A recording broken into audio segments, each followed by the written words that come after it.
don't want to be Josh Lakins. Oh, well, now that's just putting some salt in the wounds. Anyways, people can hear you now, by the way. He So- knows that. He's legendary for that. Fair enough. So, oh, fuck, I forgot to switch the fucking game screen from Star Citizen to Elite. Give me a sec. And it should do the trick in... Yeah, there we go. So anyways, so then greetings to everyone watching in their comfy armchairs and all that stuff, in homes, wherever you are, be that evening, morning, or what else. In this, well, honestly, quite warm, let's just say warm, Friday and all that, so, well, I don't know. There's, this week's topics, or rather, topics in multiple, you know, rather than topic, is an interesting one in some way, because usually focus on one specific thing, instead of multiples, but, hey, we'll see what we can do with a couple of topics being tossed at you. So, as it happens, well, we did compile a couple of things to talk about, and we're just gonna keep most of them secret, because, I don't know, I decided that, because I'm taking charge, I guess. Anyways, since I'm not very familiar with the first one that much, I think one of you could do it, but before you do so, remember folks, I'm joined by Obsidian Ant, Ascorbius, and Turjan. I constantly forget to name people that are joining in, but oh, there you go. Now you know. It's the heat. Blame the heat. Sure, let's go with that. So anyways, Yeah. who wants to open up the first one? Because I don't fucking know how to open this one. Is it a can of worms that we're opening? I think Yet it might be a another can of worms. Alright, fine, fuck it. The first topic. So the first topic, let's see, it's Lifetime Pass. Where's its goods? Or Yeah. where is the goods? Where my booty? So what's the premise? So I didn't choose this particular topic. So actually, which one did choose this topic? I forgot. I think Well, it's it wouldn't be me. I don't have a it's, lifetime pass. a dance. Is that one? Yeah. So you say Obsidian chose it, huh? Obsidian, you with us? Well, it was kind of a committee thing, though, yeah.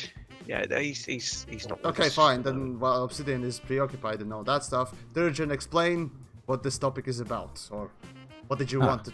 That's 'cause I had- sorry about that. I had Discord muted, but I was talking on my own stream to you, and you guys couldn't hear me. Where everyone Oh else yes, could. that's why you keep your Discord open always on one of the screens you Yeah. have. Daft, how unprofessional.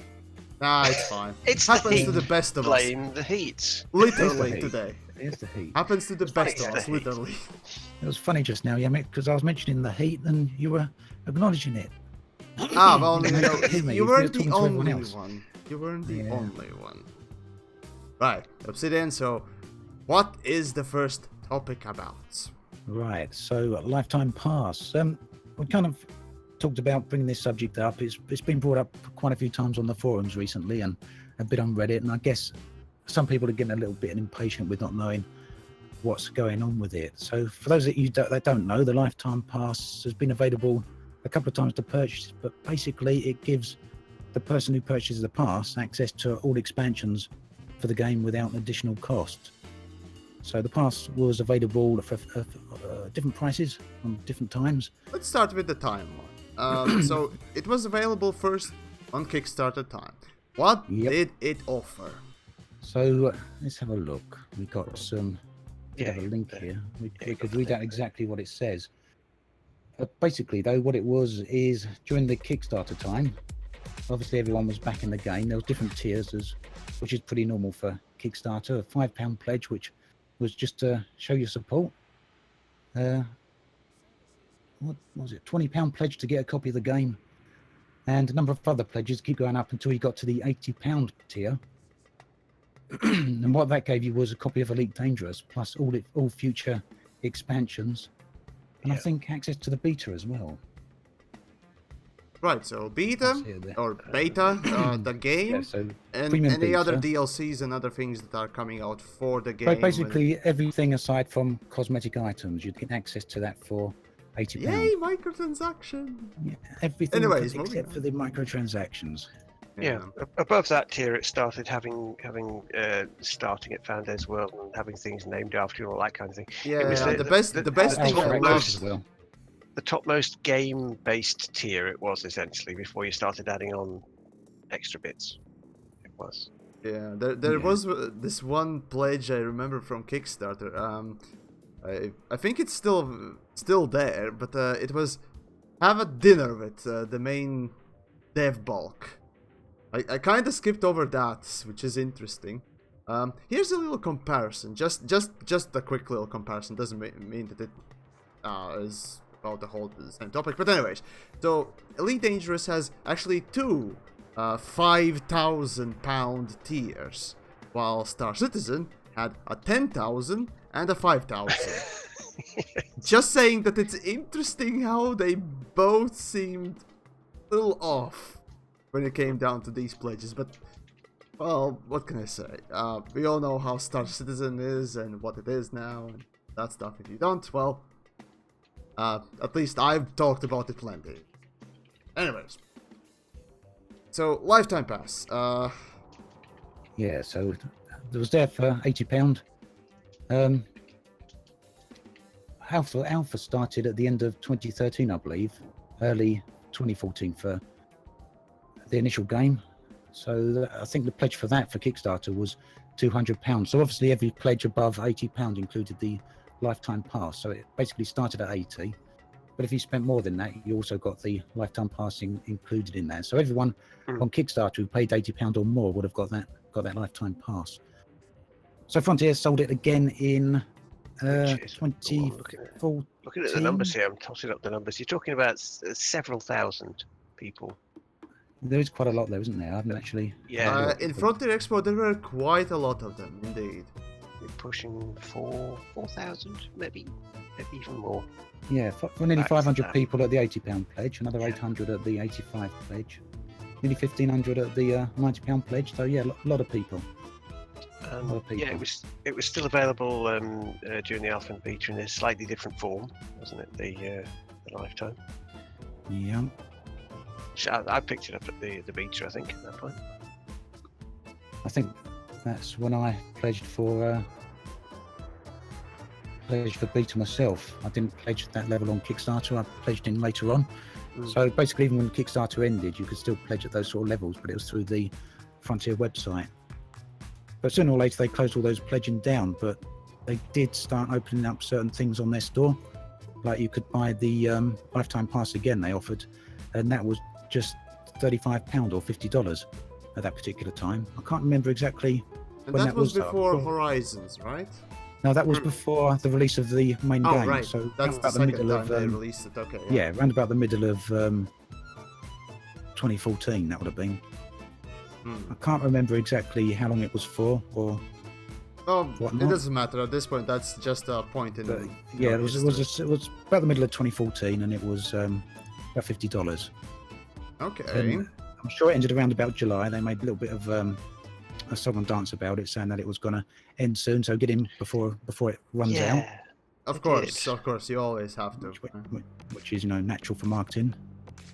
And then the third and last time it come up was when Horizons was announced, or just before it was released. So again, around about the middle of the year, this time 2015, and at that point it was I think it was £120, but looking at a screenshot here, it shows 130. But yeah, so thereabouts, between around about $200.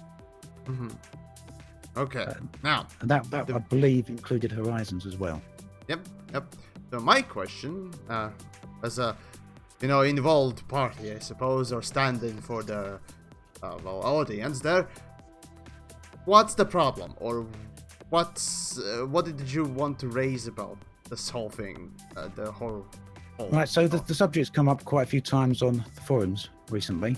I think it's been on Reddit as well. Usually it started by someone asking, when are they going to get some additional content for what they've paid? So Frontier never gave any exact timeline, obviously, on when you're going to get content for this lifetime pass. It was just basically a catch-all thing for you pay your money, and every time they release an expansion, it'll be included.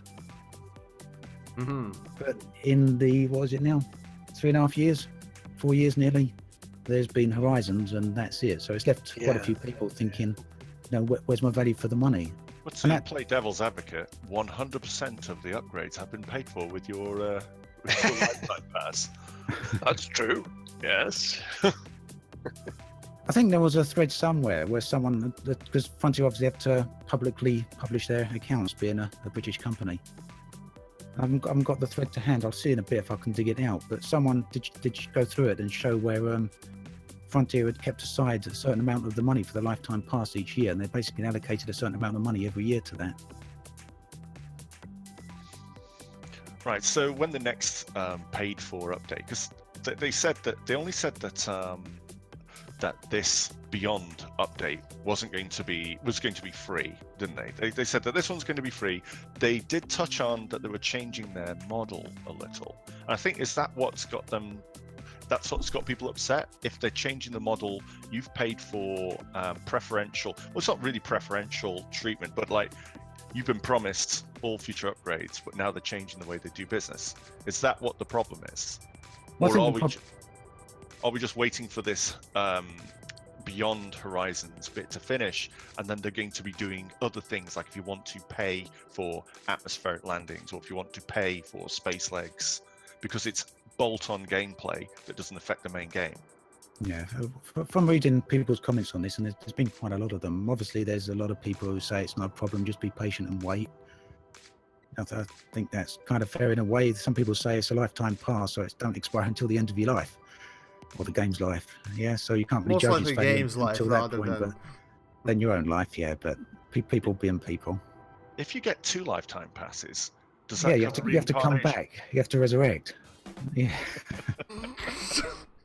But you know, I think looking at the comments, it seems to be you've got the people who paid during Kickstarter and they got their premium beta access, so they got the game mid to early 2014, so they got a good 6 months in before release. They got Horizons as well, so I think they probably feel they got their value. Then you've got the people who bought it a bit later on, paid £35 for it, and that included Horizons, so basically that covered the cost for that. But then you've got the people who spent 120 odd quid or $200 when Horizons was released, and that's got them Horizons, but nothing else since then. So I think it's probably that group more than anyone else who probably have issue with it. Of course, the way it goes back perhaps to the way Horizons was marketed, and it was a bit of a mess, wasn't it? Frontier had to ultimately release a big old flowchart. I don't know if you guys have seen the flowchart. God, yeah, I have.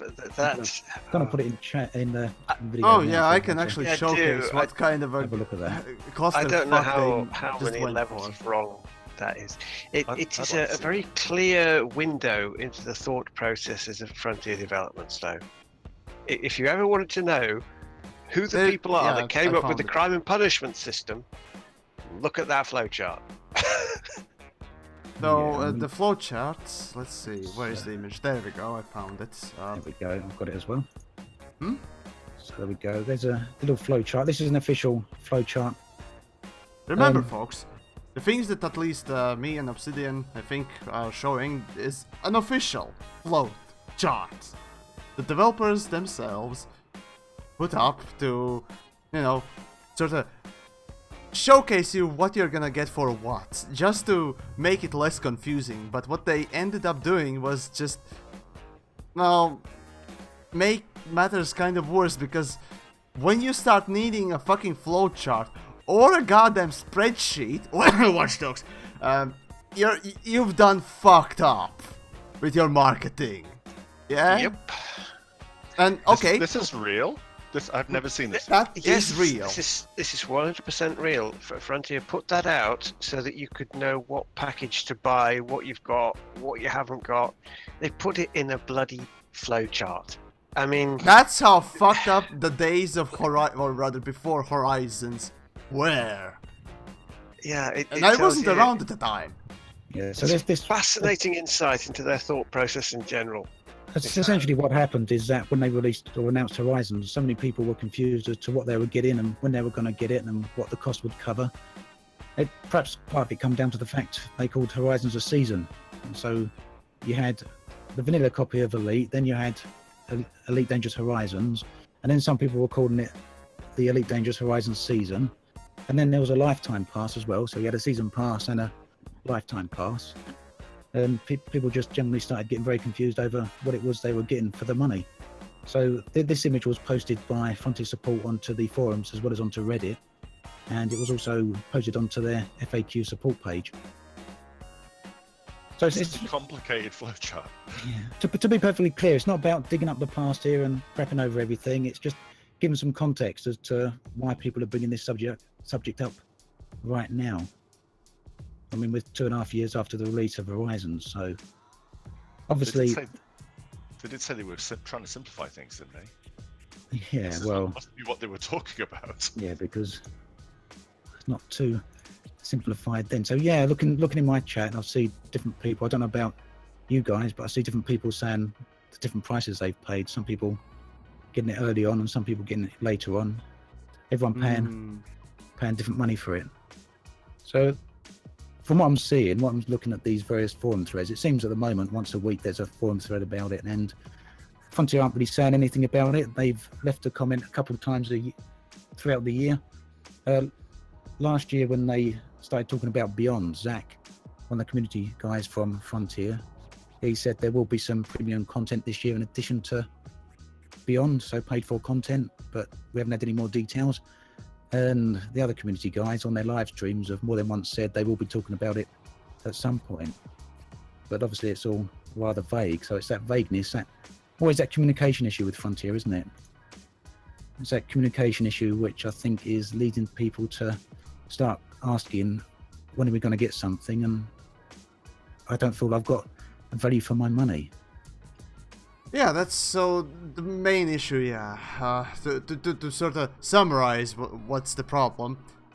You paid a lot of money for, you know, potential promise for DLCs and other things that may come in future.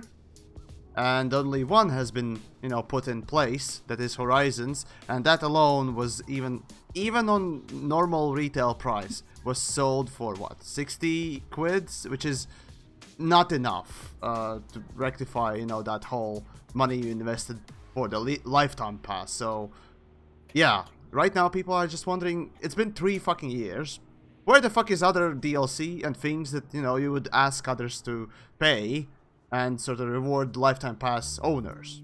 That's the issue. Now, yeah, go. I'm just going to say, I think that's a fair point. You say 3 years. It's been 2.5 since Horizons was released, but it's almost 3 years to the day since the season pass was put on the Frontier store last. So yeah. Oh, I was just rounding down. But no. I think 3 years is a long time.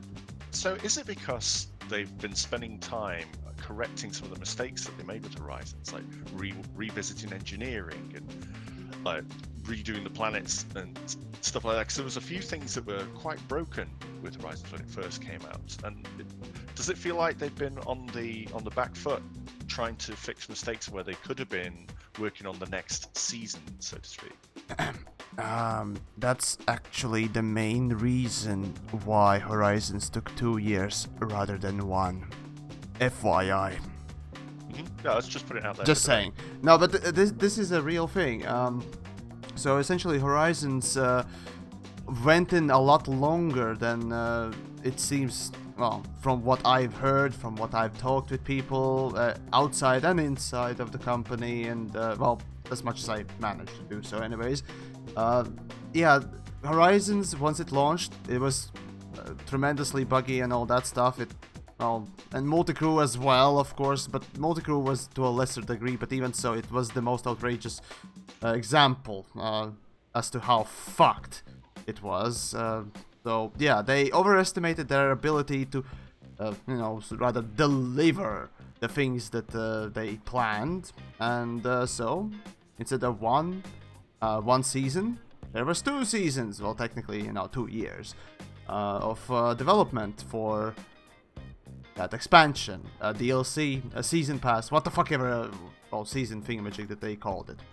So yeah, and well, now we got the third year in which they are working on fucking Jurassic Bork and putting Elite Dangerous on a fucking back burner. So yeah, that's the unfortunate reality, and well, I don't know.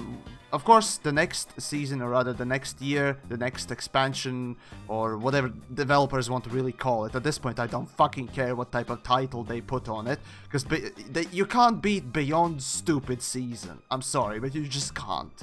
Unless they name the next DLC season, whatever else, Penis, then yeah, there's no other worse way to name it, really. But even then, I would be happy. Anyways, next season, next update, next thing will be just like Horizons, a paid one, thing that you need to pay for, and who the fuck knows what it will offer. But once the Beyond is over, or near its end, we'll start hearing probably some, maybe not rumors, but some info from the devs themselves, perhaps not. But I am pretty sure, at least just like with Beyond, they might actually just make another Frontier Expo, which would be nice, and during that one they might announce it. That's of course the expectation, which is just sort of a rational train of thought, if you will, and I might be wrong, it might be completely wrong, so who knows. But yeah, Lifetime Pass, it's I haven't bought it. So I'm one of those people that don't have it. I actually bought the game on its launch, so I spent 54 quid? Or was it 50 quid? Well, in any case, it's something like $60 anyways. And then I had to buy the fucking Horizons for extra 30 after 2.1 or something like that. So, yeah. I did the same. I got Horizons separately afterwards. And it was a case of, why do I have to buy this extra thing? And then my friends are all driving around in SRVs, and I think it was a video by Obsidian Ant watching him driving around in SRVs. Oh, god damn it, I'm gonna have to get it. I don't regret it. I really enjoy Horizons, and but I do think that is now the base game. It's ridiculous to call it an expansion at this point. After everything that's happened, I think everybody should get it now. No, at this point it's definitely value for money, because first of all it's down priced, because Horizons, if I remember correctly, was priced about the same as the game itself on release, a la $60, $60 or something like that. So yeah, they did actually discount it later on, and well, at this point, if you want to do PvP, competitive one, yeah, sorry, you're gonna get fucked. You're literally gonna get fucked by people with even slightly engineered ships. Yeah. And that's how bad it is. So, yeah. Unlike in Dark Souls has 2 DLCs and what it else. All they added was just extra story and weapons and so on and so forth. Well, yeah, some of those weapons are actually one of the best ones in the game, but they're not the only ones, that's the thing. While with Horizons, you need it. You literally fucking need it if you want to be competitive or do some competitive stuff. Could some people look at the Horizons update? If you're playing against people who don't have Horizons, could those people look at Horizons as a pay-to-win upgrade? Because there's just no way you can beat them. I've seen people say that. That is one of the things. Say that. But it's pay to win. See, it's a pay to win thing, or rather, it can be considered as a pay to win thing because, a Horizons player can take his Horizons ship, and, all the things that are equipped on it and engineered, and still play with people that haven't got Horizons. You just need to change the launcher, and that's it. You're still gonna carry all the modules, which means that. Yeah, I'm sorry, but no, at this point, in a way, it can be counted as a pay-to-win, and that's just simple fact. I engineered my Vulture the other night, and it turned it from an already damaging ship to a brutal ship, and I didn't even upgrade the weapons. This was just purely thrusters and power plant. It would do damn sight better than any stock vulture or stock with A-rated modules. It was just better, flat out better. So if you were in a vulture versus vulture fight, and somebody's got Horizons, they've engineered their vulture, and you've got a stock vulture with the same level of like A-rated, D-rated for optimal performance, you're probably going to win if you got Horizons. I think you're probably going to win. Yeah. No, I mean, okay, fine. Go. I think the difficult thing about it really is, to be perfectly fair, when you look at other games when they've released expansions, I think Warcraft is a pretty good example. How many have they? I got also the comment in my chat, by the way. I think so. Well, anyways, yeah. But there's been 4 or 5 World of Warcraft expansions. I don't really think you could class them as pay to win, even though they kind of unlock or give you access rather to new equipment because of the raids you can do. And in the latest one, you get the artifact weapon, which obviously you won't have if you don't have the expansion. So they all kind of give you an advantage over other players. But then, is it really pay to win because it's all part of an expansion? Oh, don't make me go! Don't make me go City of Heroes on you. I will. But that's the thing. You're still putting in some money, and the things that you get in it or from it will give you an advantage over somebody that hasn't put in money for it. That's the thing. Because they can play together. That's what I'm saying. Factually, it can be considered as a pay to win. It's more of a... I do agree with that. From that point of view. Not necessarily it has to be considered. It depends from the person to person. Exactly. But it's a fact that you have the expansion, you have the access to those things, and those things are better or one of the best things around. So... Yep. You're not specifically paying for that advantage like you might be in a game where you're buying a golden gun or golden bullets, but nonetheless you're getting that that's not World of Tanks level of pay to win where you buy a fucking premium ammo just oh yeah, they don't do that. No. A random actually there's a random little idea from Greatest there. He argues that the game shouldn't be sold without Horizons anymore. Be honest, in a way I would agree with him. I'm gonna let you guys go, but yo, dog, I need to go with my ideas. Anyways, my personal belief is that now developers are making way fucking more money through just cosmetics. Simple as that. And they can easily afford just putting the base game at the very least, as free to play. That's actually in the last Creators Roundtable I did actually say the same thing. So there you go. We have, I don't know, if you want you can comment on this, but we talked about this sort of man. I'm not a massive fan of free to play, to be honest. It's I am actually, but what's your argument against it? Depends on the game, doesn't it? Really, ultimately. There's a level of investment. If you get a game and you buy the game and you can play that game as a standalone, you don't need to buy any expansions for it. So you're basically saying, I want to play this game. It's not like competitive PvP or anything like that. EVE Online went free to play, but it's a gated free to play. If you want a higher level character, you have to upgrade your clone from an alpha to an omega. I don't know. It's just something about it. Oh dear, it's it's hard to put into words. I want the people who play the game to really want to play the game if they're in the same universe as me. So people who've bought the game, they've bought their ticket, and we can all play together. If it's free to play, you'll get people just picking it up for 10 minutes and they go meh, and then they put it down again.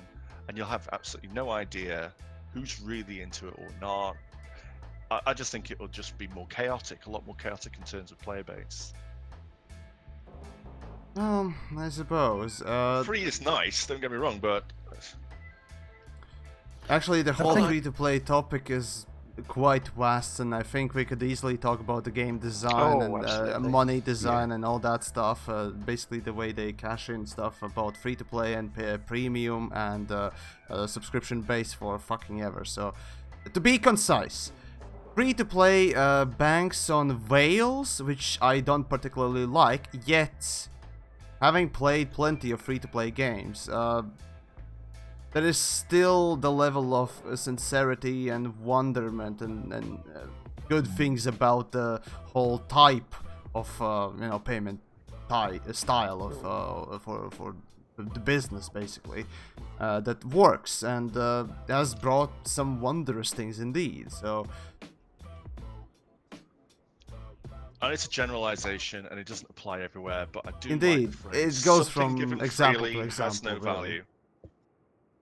I mean, the Warframe, as someone, probably plenty of people are mentioning in the chats, is not the same as, let's say, fucking World of Tanks, not the same as PlanetSide, not the same as Fortnite, not the same as many other different things.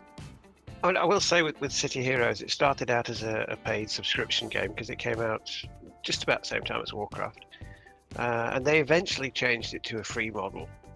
By the time it reached about its 21st expansion, because it had, 22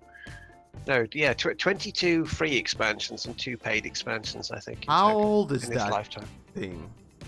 Oh, well, it was murdered in 2012, but it ran from 2004 to 2012 with City Heroes.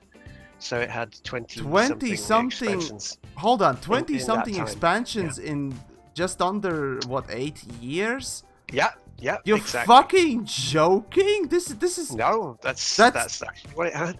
Yeah. That has to be retarded. Amazing. No, yeah, it was. It's a lot. There was, and I think only 3 of those, 4 of those came after it went free to play because it got killed off after that point.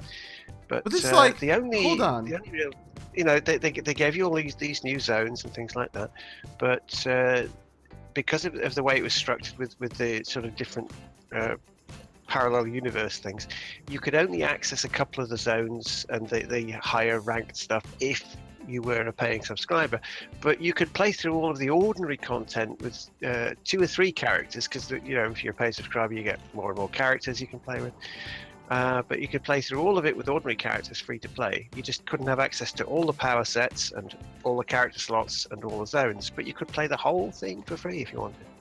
Because it didn't start out as a free-to-play model. I think that's the difference. Ones that do start off with that mindset, but hybrid models have to please existing people, so you can't piss too many people off.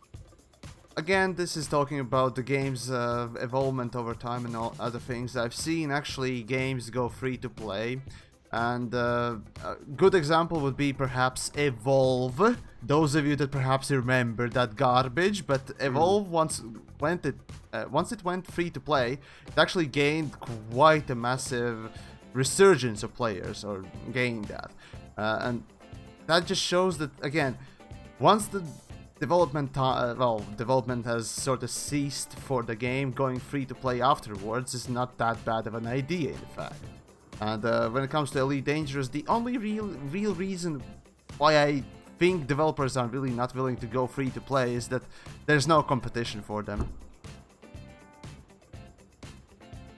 That's about it. I personally think that the game's not going to go free to play. I don't see that happening. But what I do think is going to happen is towards the end of the year that Frontier will roll Horizons and the base version into just the same game, so there won't be the default version of That's Elite one anymore. option, yeah. And I kind of think what supports that is Frontier saying they're stopping support for the Mac client soon. That's an interesting The Mac one. hasn't got the Mac can't land on planets due to the lack of compute shaders. Yeah. So basically, if they roll the game together and get rid of the vanilla copy of Elite, then it won't work on the Mac because it can't access planets. Yeah. So I suspect that's what's going to happen. Yeah, So and I also suspect that we're probably at the end of the year there will be another paid expansion. Which I don't mind. No, that's to be expected. They did mention something about something paid during this year, in fact, during the Beyond thing, or maybe I don't know. I do remember something about being, something being paid and being announced after or during Beyond. So, got to rewatch that old Frontier Expo Figmagic, but yeah. I think as long as the features in the new expansion don't really overlap much, then you could have multiple expansions at the same time being released as well. Because the problem with the Horizons is it overlaps the main game in so many ways. It started out, I think, as just, you go down to planets, that's your Horizons, you got planetary landings, but then engineers came in, and then the gameplay which engineers brought with it affected other players who didn't have Horizons, so there's overlap. But if it's things like, okay, so you've got atmospheric landings on planets, if you've got the atmospheric thing, but it doesn't give you anything better in game, just more content, things to consume, things to do. And if it's space legs, you're walking around, as long as it shouldn't affect the main menu system, the main mission system. Those without it can still play the game exactly the same way, possibly more efficiently than if they got space legs. But if you want these shady deals, if you want these special hidden missions, then you have to go and find your contact and go get them. That won't affect, there's no crossover there. So that means you could have it or not, if you want it or not.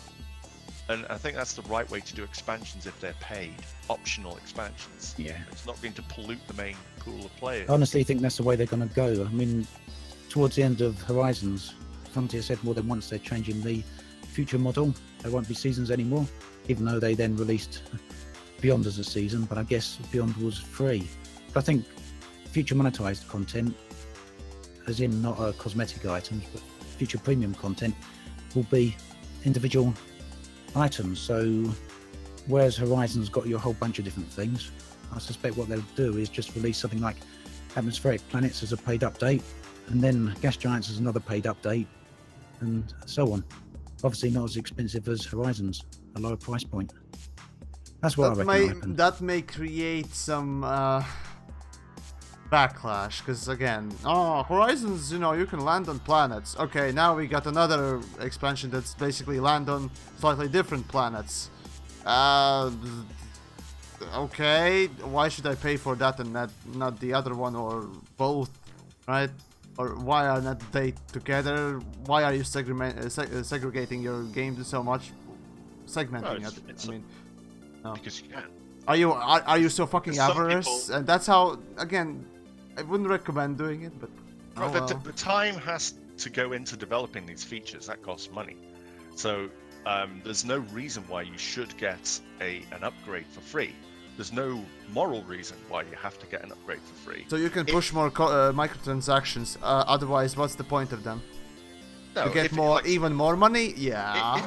If some players don't want space legs, and I've heard that on all over social media, they just literally don't want it because they think it's a waste of time in their spaceship game, which is perfectly valid. So if space legs is a paid expansion, well, they're going to ignore that. Right, I don't want that. I'm not spending my money on something that I don't want. But they probably want gas giants with gas bases inside the gas giants and doing stuff inside of the perilous atmosphere of a crushing gas giant. Well, they might pay for that. Might be some cool gameplay that they like. Well, they got the choice then, don't they? They can choose to play the game however they want. You don't have to spend money on all this one amalgamous update. Oh, but I only wanted this bit. Why should I have to pay? Because the cost will be equivalent to both anyway, because the work has been done. Those devs need paying, salaries have to be paid, company has to run. So they will break it up. I'm sure of it. They'll say they don't overlap. Let's break it up. It's two separate products. You can have them install whichever one you want. I think there's different ways of looking at it, isn't there? You've got the expansions like atmospheric landings, and what that's going to do is retain players and get old players back.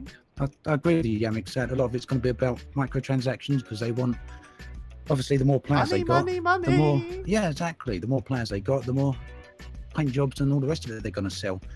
But they still need to fund things like atmospheric planets and gas giants, and those are the sort of things that are going to get other players back, and they're going to sort of things that are going to attract new players, especially space legs.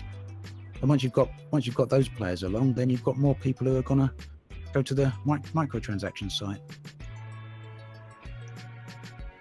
That, and also putting a big old hole in Star Citizen's follower cult in a way, I guess. But then again, unless, actually no. Now that I think of it, they just can't make worse FPS model than Star Citizen has already. So, I mean, Yeah. so at this point, it's just a bonus. They can't fuck up harder than them. So that's what I'm saying. Very quickly, want to bring up the pass again. Obviously, people are just coming along and joining the streams. Seen a couple of times in chat, people asking what the lifetime pass is, and some people mentioning the season pass as well. These are actually two different things. The lifetime pass has been sold on 3 occasions, and you buy that. It includes all seasons and it includes all updates to the game, whereas the season pass for Horizons just gets you access to Horizons. So these are two completely different things that were available at different times. The reason we're bringing the topic up today is because quite a few people have been discussing it on forums and Reddit, just basically wondering when they're going to get some additional content for their lifetime pass. So personally, I think some of it's going to arrive later this year. Frontier have said there's going to be premium content. I see quite a lot of people saying and wondering whether it's going to actually be cosmetic content. Personally, I don't think it will be. What do you think? Yamiks, Ascorbius? Do you think they might try and placate people by saying, oh, here's some free decals, here's some free paint jobs to include it for your lifetime pass? I mean, damage control is damage control. They'll probably do something, because upsetting, your long-time fans, not a great idea, honestly. Would they fans feel in general, in cheated by fact. that? They paid for functionality, not prettiness. So if you say, oh yeah, we're not doing that anymore. Here, have some things that don't impact the game whatsoever. Just make your stuff look prettier. But I don't want my stuff to look prettier. I want more features. Thank you very much. And I don't want to pay for them because I already have. The thing is that on the sales page for the lifetime pass, it expressly said that it will include planetary landings on things such as atmospheric worlds, and it also expressly said the ability to walk around. And what did they also? I think they also said shipboarding as well. Mm-hmm. Shipboarding, probably. What is it? Installation and mega shipboarding, things like those. Obviously. No, the ship to shipboarding. That was combat. Yes, combat. Yeah, they mentioned that on the Kickstarter thing, saying it'd be nice if he could put it in. It'd be nice and all that. It's just like implied speculation as to what they could do, rather than a definitive thing. It's basically Sean Murray I mean, sort of approach at promising. It's a very things. good amalgamation of names: Peter Molyneux and Sean Murray, all in one person. I'm taking that joke from Jim Sterling. Already, I'm telling you that right now. I'm watching. I still remember what he said about it. So again, it's just me taking that. So yeah. No, the thing is, I kind of agree with you when you're developing games. I mean, I'm no games developer, but it's pretty obvious that sometimes you set your sights on achieving a certain thing, and you find out halfway through development you can't do it.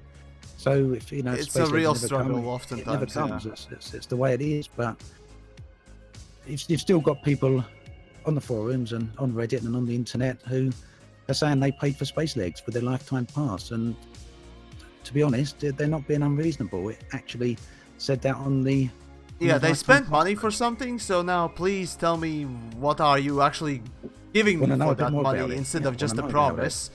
I mean, for promises you can always look at Chris Roberts. He's great with promises. He's amazing with promises. Just saying.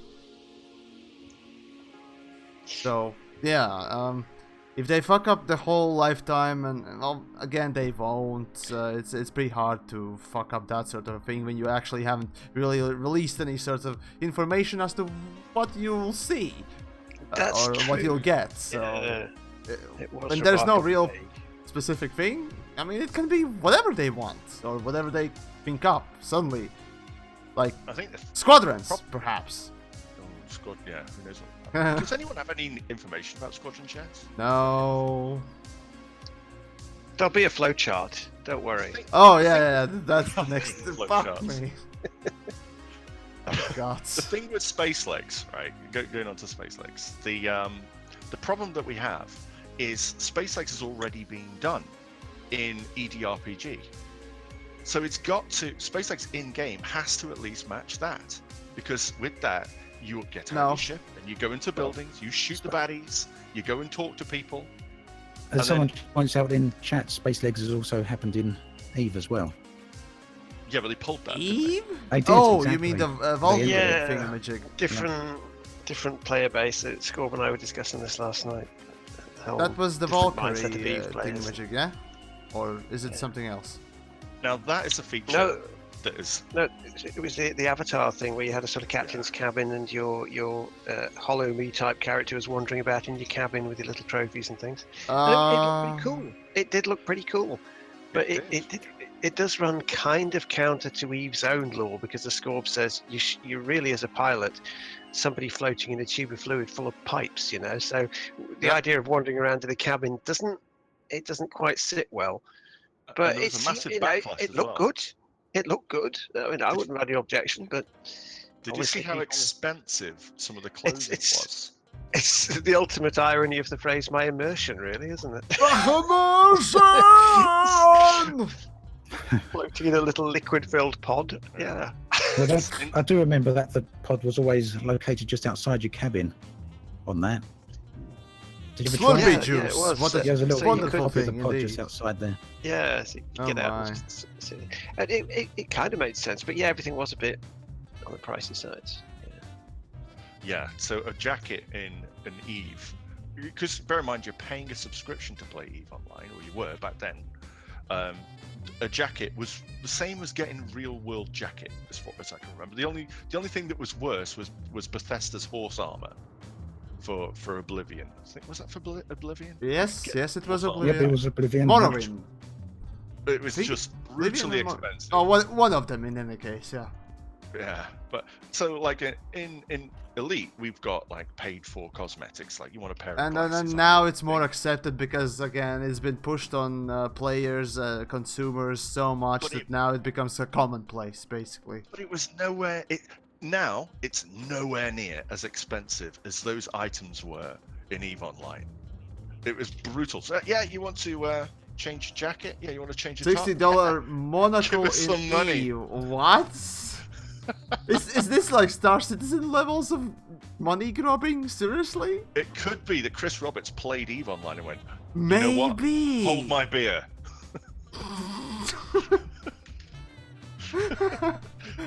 We solved the got a case, jacket. folks. A jacket for $27,000. Anyone? Yeah. Here's a funny thing. I am super surprised that Star Citizen doesn't sell any thing for your well, you're not commander, but your FPS guy. Neither not ship, but weapons. No weapon skins. No suits. No nothing. It's all supposed to be, well, technically there are suits and there are different outfits and whatnot else, but those are just spacesuits. Yeah, that's basically just something that you can trade in for in-game money, which is still weird. It's Well, the fact that they yeah. didn't go that route, that surprises me. It could be waiting for Space Legs. It's surely going to open up a lot of. No, I mean for Star Citizen. Oh, I'm surprised yeah, they're okay, not yeah. selling that. They're selling a lot of ship stuff, even ship cosmetics, but not cosmetics for your player. That's weird to me. I'm surprised that they either. I highly doubt that they have any restraint. I seriously doubt that Cloud Imperium has restraint in that regard. They just simply probably can't implement it because FPS model is developed by another fucking company. That's my best guess. That's how funny it is. I saw a great joke. It was a guy goes for an interview, and it gives the guy giving him an interview the first page of his CV. He says, "Oh, this is very interesting. Where's the second page?" He says, "Well, the second page is the $5 DLC. You're hired," and it's EA. He's getting a job at EA. Yeah, good job. You described the meme. Yeah, it was great. You just described the meme. That's the best It way is. of memeing, right? Indeed, a meta meme. Well, is that a meme or is it just a joke? We just had jokes just when I was a kid. Yeah, oh, we had in a way, jokes. it is a joke as well. So there you go. Yeah. My wife is stand up that joke. It's like it'll come one day when knock jokes are a meme. So anyway, It probably will be in vogue with hipsters soon enough. well, So there you go. So anyways, So, what do you guys think about the idea of the lifetime pass? Do you think it will be fulfilled? You think people will get what they've paid for? Frontier will do all in its power to accomplish it, because again, no one wants to see another offline mode gate or whatever you called it back in the day. No one wants to see that, and they'll do whatever they can to appease, at least in some way, people that actually put in money for it, rather than refunding it, obviously. Yeah, I think the same. They're obviously keen on doing future expansions. They still keep saying Walking Around's coming. They still keep saying Atmospheric Worlds are coming, and there's obviously going to be paid content. I'll be very surprised if that turns up to be free content. Although I guess it could be, but I'd be really surprised if it does turn up to be free add-ons. I mean, do you think it would be free, or do you think that's going to be paid? The intent was always for it to be paid, but things Space change, Lights? so. Paid, definitely. That's again. There are two things that could be the next expansion centerpieces: Space Legs and Atmospherics. That's again those two. I'm guessing they're gonna space it out as they do with everything these days. Space Legs or Atmospherics is my guess, my best guess rather, as to what is gonna be the next centerpiece or the main thing for the next expansion, DLC, abortion thingamajig as I called it. So expect one of those. Not both, but one of those. I'll be surprised if I see both. Both at the same time, yeah.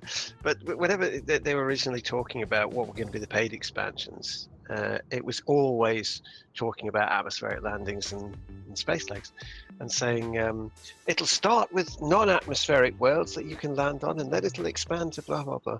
But it was always under the auspices of being paid for. Those were big expansions that would be paid for, but content ones would be free. That's what they're always saying. But you see, RNGs needs some bread too. It needs to generate those fucking planets. How could you be so heartless and not give RNGs your hard-earned money, you bastards? Carry on. But yeah, I do wonder if there's a way of. I mean, this would be a sneaky way of doing it. If I was an evil marketing type person, I would put content like Thargoid Homeworld or extra special large bases or something like that behind permit locked systems, and the permit lock would be part of a paid expansion. So you couldn't get in there without having paid the expansion. You see, you already have that would be a simple way to do it. Yeah. So it would be a simple expansion on it, wouldn't it? You can't go and visit the Thargoid Homeworld without having a paid expansion, you see. Rax, okay, that's ladies and gentlemen, here's prediction. Raxla costs like about $2,000. You gotta pay to get in there. There you go. Yep. Yeah. It's gonna teleport you probably to another fucking galaxy, and there will be EVE Online. So we're gonna combine these two games, or it might be Star Citizen. Who knows? Suddenly, Frontier just acquires CIG. Would you want them? That would be a bad investment, but that's just me saying that, by the way. I mean, apart from you're buying in some skills with Kickstarter, have you got anything else going for them? That's mean, silence. I don't know, really. It's a mean thing to say. They're a very talented team, but their scope of their project is very big.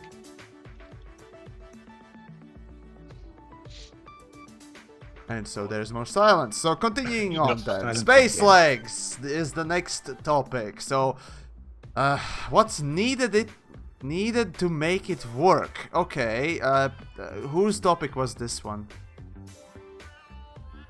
No one's raising an arm, I see. Okay, to explain one of you what needs for Space Legs to exist. Okay, so as a programmer I can easily describe you what is needed.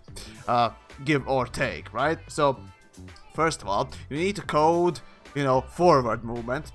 Then you need to code backward movement, side to side, Then you need code in. Then you need to code in also physics. Okay. After physics, you need to code in collisions. And once the collisions are done, you need to, code in some specific hitboxes and other things, right? Okay. After that, well, you can do all sorts of things. See, space legs, or the FPS model, in gaming in general, FPS has been a part of gaming since... When was first Wolfenstein game out? Fucking 19 something, I fucking forgot, but I can tell you right now, FPS games, FPS model, the gold standard, keys, and all the things, controls, whatever you want to call it, everything about FPS has been clearly defined over time, easily, as to how it should be done, and how bad things are made, also, of course. Because there have been plenty of shitty games made over time, and there was that one game by John Ramiro, but let's forget about that. But yeah. So there's plenty to do, and it's relatively easy, and yet it's hard. Why are there bad FPSs? Even now? Even now? Easy. Yeah. If the rules are so well understood. Incompetence, unwillingness, or just time constraints and lack of integrity, or willingness to push out unfinished product, basically. That's why. Because if it's not fucking ready, and it's garbage, well, who's forcing you to actually put it out? Huh? Who's to blame there?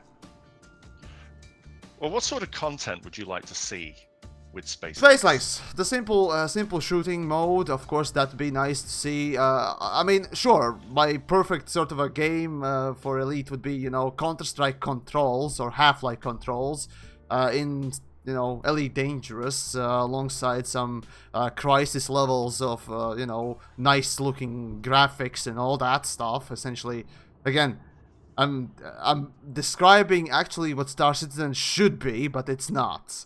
But yeah. Do we really need more ways of doing combat? Yeah, I love combat. Okay, fine. You do. I want to do something that doesn't involve combat. Fine, and that's just fine too. There are plenty of things you can imagine to do with an FPS model. Let's see. You are living right now as an FPS model, so basically whatever you can imagine doing as a real person right now with a spaceship, even the janky NASA objects, NASA shuttles, that stuff would be fucking interesting to, do in a game too. Doing spacewalks, that would be cool. Like EVAs. Well, that'd be quite yeah, cool. Hellion has a lot of that. Yeah. Hellion, even Star Citizen has that, so yeah, it's probably the easiest thing to do, because you don't need to worry about collisions. One of the things, I mean, the Star Citizen basically ignores in the way it handles things, but for the sake of just the game feel of it. But the thing about Elite being, oh, look at me, I'm a space sim. Everywhere you go has a different gravity to it, including zero gravity, and they're going to have to Okay, Turjan, I'll stop you right there. Move around no, Turjan. There's this one variable in coding when you make an when you make. It's not talking about implementation. It's talking about the feel of it. Fine, you can make that feel by changing a couple of numbers, and there's this one variable that usually is used for gravity, right? Boom. There you go. And how does that impact how you move around? So you've got no gravity. How are you moving forwards with your move forward bar? Parts. Yeah. Then you're into Echo Arena, virtual reality. Have you played that one, Scott? The sports game Echo Arena, and it's that one involves grabbing onto things and pulling yourself around, and it's a pain in the arse to move around. It really is. But that's what the inside of Elite ships would be in Zero G. Yeah. And also space legs. And they don't have inertial dampers either. So this is the thing. A lot of these arcade combat-y spaceships like to, they throw ships around all over the place, and you never get splattered against the windscreen or anything, because they've all got marvelous inertial dampers, and the Elite ships don't. This is the thing. So you would be subject to torsional forces if you actually had space legs things going on. So God knows. this is probably one of the problems with it. It's probably actually more difficult to model space legs in ships that are landing in 0G stations and landing in 1, 2, 3G stations than it is to just have people walking around on the surface of the planet, I think. Well, because you're basically all that controlling a weirdness big block rather than specific, angles and all the other little things. Of course, sure. Well, it's a complicated thing. it's which is why they haven't done. A proper FPS they've only is had 4 years. somewhat complicated indeed, yes. But all it takes is just a little bit knowledge and patience, as well as some sort of experience, at least making things. Because without experience, making FPS model from scratch is... Oh boy, I've tried it, in fact. I've succeeded to some degree, but... maths and geometry, physics, that's a bitch. So, yeah, and that's with a constant gravity. Changing gravity is no different, honestly. No. Right, the physics engine can handle changes in gravity. That's not up for debate. We know this. The problem is getting around in a realistic enough way, so that it's not just a box flying around pinballing off of walls. It's like flight assist off to get to the lab in your ship in 0G, So they have mag boots, so you can use those. They do, but how many people are going to be happy with the slow pace with mag boots?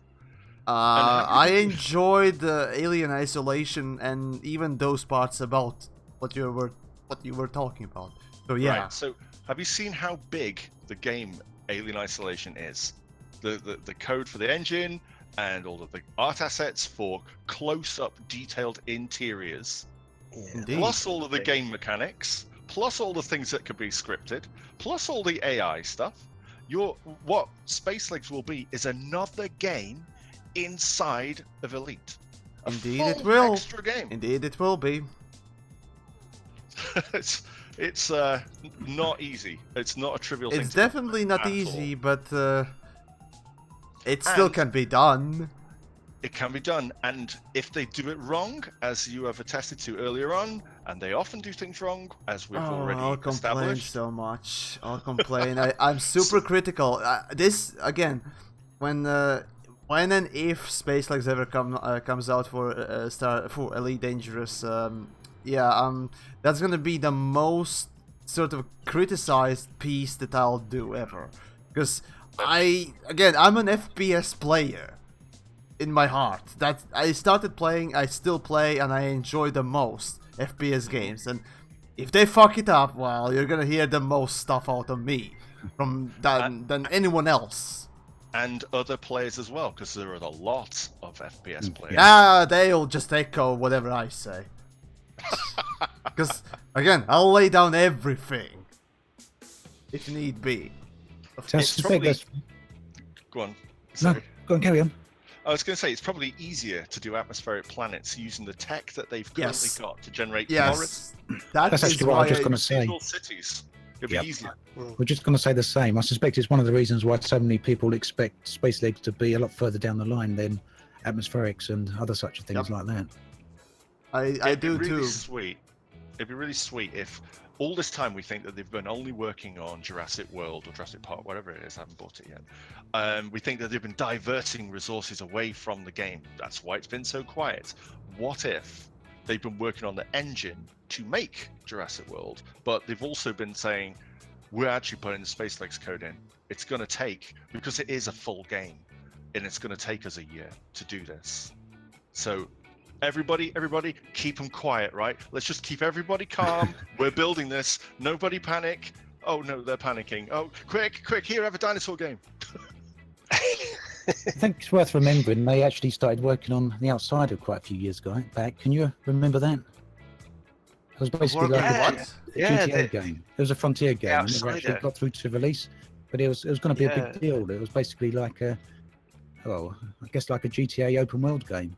An open world cop game. Yeah, but that was all coded in. Some videos Cobra engine. around on their site. There is, but that was Cobra engine. Yeah, so it can do it. We know it can do it. Yeah.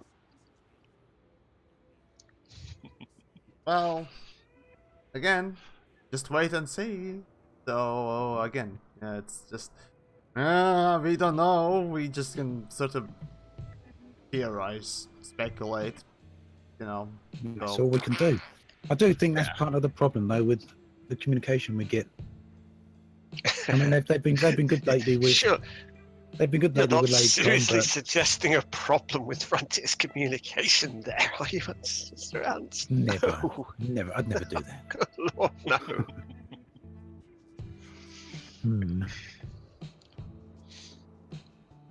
But I think that's probably, going back to the lifetime pass, why the situation is there. There's people calling it a scam, and personally, I don't think it's a scam. I think, as TheYamiks said, Frontier will do everything they can to deliver that content. It's more of a not type a scam. Again, hyperbolic is this thing that people seem to like a lot these days. Them kids really like that hyperboles and all that stuff. So, They do. I mean, I'm being patronizing now, but again, you can't really call it a scam because again, they did promise to bring out content for it, and you perhaps might have even overhyped it to such a degree that nothing would ever come to close to whatever you expected from the lifetime pass, obviously. Yeah. But yes, I do admit that it feels very vacant. There's just stuff missing, or there's not enough stuff for it to be, warranted with that price. Let's go with that. Yeah. Yeah, I think the thing is with the whole Space Legs thing is you can put the Guardians update out early and know that the ruins are full of bugs because you're not expecting people to find them and then go, oh dear, they're full of bugs. And you can get over that because it wasn't completely game breaking. At least they were. And there, they later fixed it, so ruins. everything's fine, They right? did later right? fix it. Everything's But, fine. yeah. Fuck no, it's not. But if you shoot and miss with Space Legs when you have slideshow citizen out there, even in the state that it's in, you're gonna come a cropper because you've got to get that one right the first time you put it out. The Space Legs thing, you can't miss with that one. So they're being the same thing very, happened with very cautious planetary with landings, by the way, and yeah, it was very rocky. Well, I still kind of lost track of the number of planets we fell through, eh?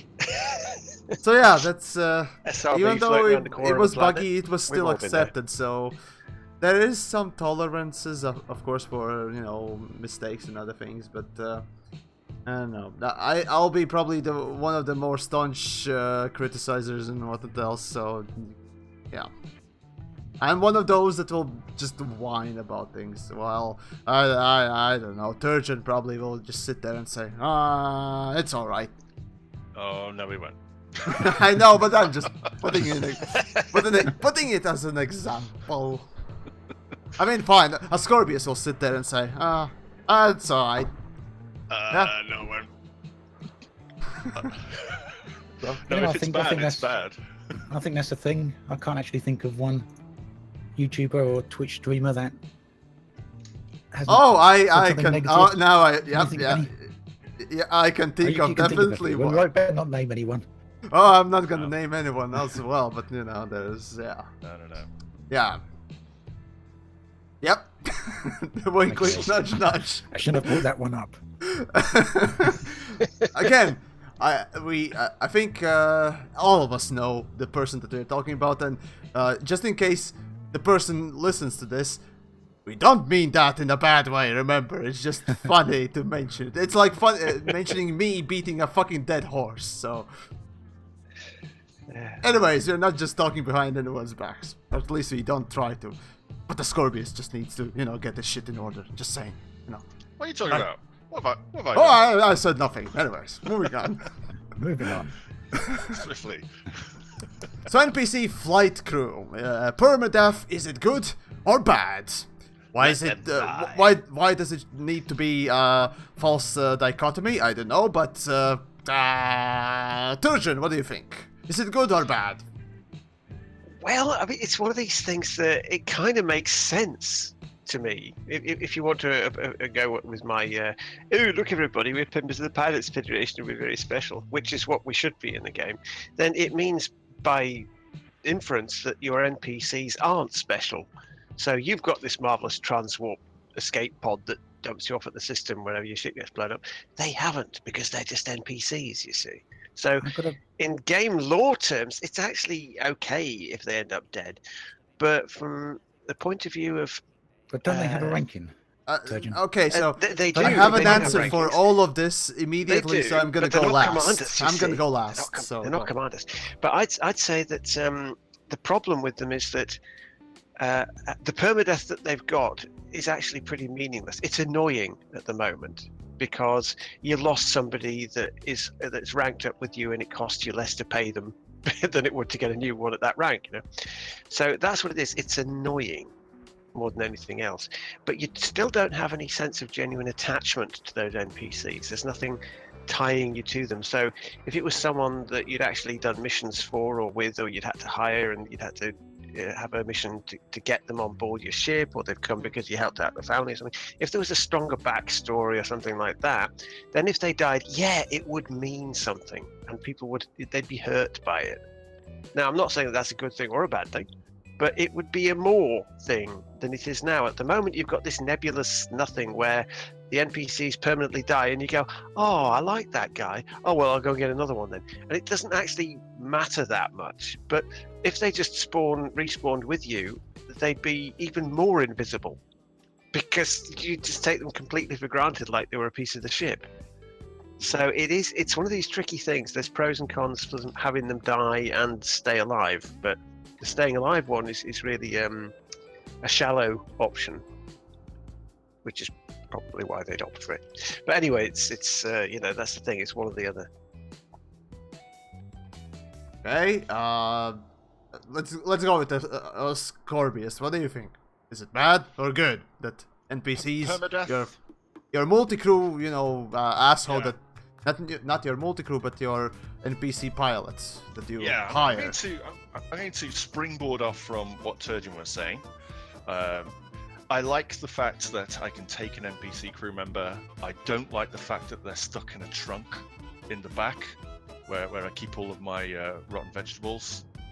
I would like very much to have them in the cockpit with me so I can see them as I'm flying, and when they say, "That was a close one, Commander," and look, yeah, they're talking. How nice is that? And it does build this kind of, this one's been with me through thick and thin. Oh no, they died. Oh, like Machine's doing in his videos with his Roberto character. He's got more life than any NPC in the game has. But even he NPC wouldn't let Roberto up front. Yeah, which is a big joke on the thing.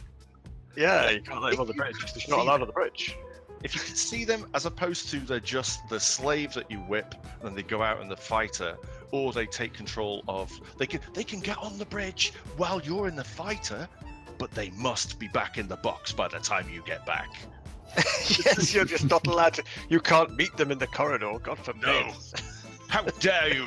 How dare you even look at me? Get back in your box. But it's just weird, isn't it, that you can't see them at all? And I think one of the reasons why they've done that is because it would mean doing a whole load of animations of them getting in and out of the chair, which, my immersion. Or, they could do telepresence. Somebody said, "Mach immersion? Mach immersion!" Totally. Move on. Right. I thought you were gearing up for a massive. No, just carry on. Right, so the thing with it is player agency. There is nothing you can do to stop them from dying. There is nothing. You can build this, you can have all the backstory in the world, I used to serve on contract freighters and do all this stuff. Yeah, that's a very nice backstory, get in the back. But there's nothing you can do to save their life. Now, I've said this before, that you should be able to pay to have an upgrade to your remlock, and once it's spent, you have to pay again. If they die, you get resurrected because you get one remlock free. But if you want to pay for somebody else, fine. And it's like, I don't know, 30,000 credits, whatever. And then that means you get to keep your NPC crew, but make sure that you re-up your remlock insurance by when you are in the station. When you transfer your crew to your ship, do you want to buy remlock insurance? Some people are going to say no. Some people go, "No, I don't care. They die, they die." Other people want to bring them along for the journey. Other people care about this kind of thing. I brought this kid up since he was a rookie, and now he's elite. Check you out. And then they go and die. Oh no, I forgot to pay the insurance. And then they're mortified. I think that is a stronger connection. I think you get a stronger connection if you do something along those lines, and it solves all the problems. Because some people don't give a damn, other people do. What do you reckon? Who's next? So then, Yeah, I think you guys have pretty much really kind of extensively covered it. I mean, what really gets it for me is right at the very first times they started talking about crew fighters, NPC crew, was the fact that they wanted us to have an attachment to them. But as you say, without actually seeing them there, the only time you ever see them is the portrait at the station, isn't it? Unless I cannot think of them somewhere else, you don't see the portrait. I think it's only there, isn't it, on the crew lounge? Yeah. When you either activate them or deactivate them or kick them out, you don't want them. But you got that. You got that portrait there and a little bit of text, and you never see them. The only time you do hear from them, and I think that's actually quite nice, is when you're in the fighter or they're out in the fighter and you hear them come over comms. I think we need a bit more of that. Mm-hmm. As a matter of fact, those NPC thingamajigs, they have a unique response when you're fighting Targoids. That's the only time when you actually have any sort of additional different voice or command come from them. Like, "Oh, Commander, what the fuck is that?" Hey. That's it. That's all it really gives you. So that's the only time you're gonna see or hear, rather, anything different from your fighter, other than commands like hold fire and then, yes, Commander, I'll hold. So yeah. Yeah, But but would you want them it's just chit-chatting? Like, No. "Oh, that star, isn't that pretty?" it's kind of something a little bit extra, though, isn't it? You hear them over the comms. You never hear them when you're in the ship. They're there, but they never say anything. That's And the other the thing box. is, well, they're in the box. Yeah, and the other thing is when they're at the gaffer station, tape. they're not active, but they take a percentage of your money, don't they? I know, yeah, they're always So taking it right. it just seems like Frontier have kind of really thought about the NPCs having value for us, or They are being there in always- terms of game mechanics. Yeah, they're there in terms of game mechanics, but when it actually comes to an emotional connection, Mm. it's rather empty. We need a flowchart. We need a flowchart to explain what they do To for us. explain- Oh god. We do. More of this You know, garbage, no. You Just can just only no. activate them on the station, right? That's always bugs me, right? You can only activate them on the station, but they are in your ship the whole time. You fly from Seoul out to Jacques Station, and you forget to switch and make them active. You can do it at Jacques Station. They're in your damn ship anyway. Why can't you activate them mid-journey? Look down. Oh, right, not activated. Yeah, come on, get off break. You need to be. You got a job to do. You can Union activate them rules, from any mate. station, can't you? It's not like you have to go back to the specific station and they're meant to be staying at and go pick them up. Yeah, You just need to dock at a as long, station. as and long as you're activate them. parked. Yeah, as long as you're Yeah. parked. So they're obviously in the ship. It's like, no, sorry, mate. Sorry, as long as the ship's moving, Union rules. Can't do it, mate. Can't do it. Yeah. I'm just gonna stay in my box. Yeah, I'm gonna sit in my box. I'm gonna put my own gaffer tape on so you can't hear me. I've got someone here pointing out, Commander Corvus pointing out that the NPCs need engineers. I assume for upgrading the NPCs. Yeah, bolt the fucking Biological engineers. Yes, I like Training that. camps. Good on bolt the the Empire. fucking Yeah, dildo up training. his ass so it's more awake and alert. So yeah, there you go. That's the upgrade for an NPC. A pole up his ass. Yep, that'll work. I do It'd like be good to go to flight Ascorbius' school. idea. I like Ascorbius' idea though of actually having to pay to keep them alive, some insurance. Someone did say that they kind of got rid of clone insurance in EVE Online. I'm not really sure when that happened or why that happened. Really? Yeah. That used to add so much damn tension. Like, have you got your clone insurance? And if you haven't, you go down to like the next one down or the one you had before. Yeah, you'd and lose you lose skill points. a lot That of was which was real time investment, wasn't it? You'd leave Yeah. you'd leave the characters training over Oh, night dude. or during the day or whatever. From gameplay perspective, it's too much punishing, unfortunately. So But Oh. That was the thing with Eve. You know, it was you invested your time. A lot of people would go on holiday making sure before they get on the airplane that they get themselves training a really long skill, so that when they get back from their holiday, that they're not wasting any time, because it's real time. Yep. Well, as for me, right, so multi-crew, NPCs and all that stuff, so, as a matter of fact, I think I did ask about this stuff, or I listened during this question's answer from one of the developers about it, so, yeah, someone asked in general, why does the NPC die and you don't? You don't stay dead or whatnot else. And the answer was, a simple answer. It's a game.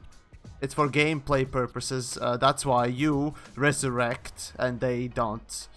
But even so, I don't know. Honestly, it's annoying that you don't see them in a fucking seat in your ship and whatnot else, obviously, and that was actually a pretty good point. I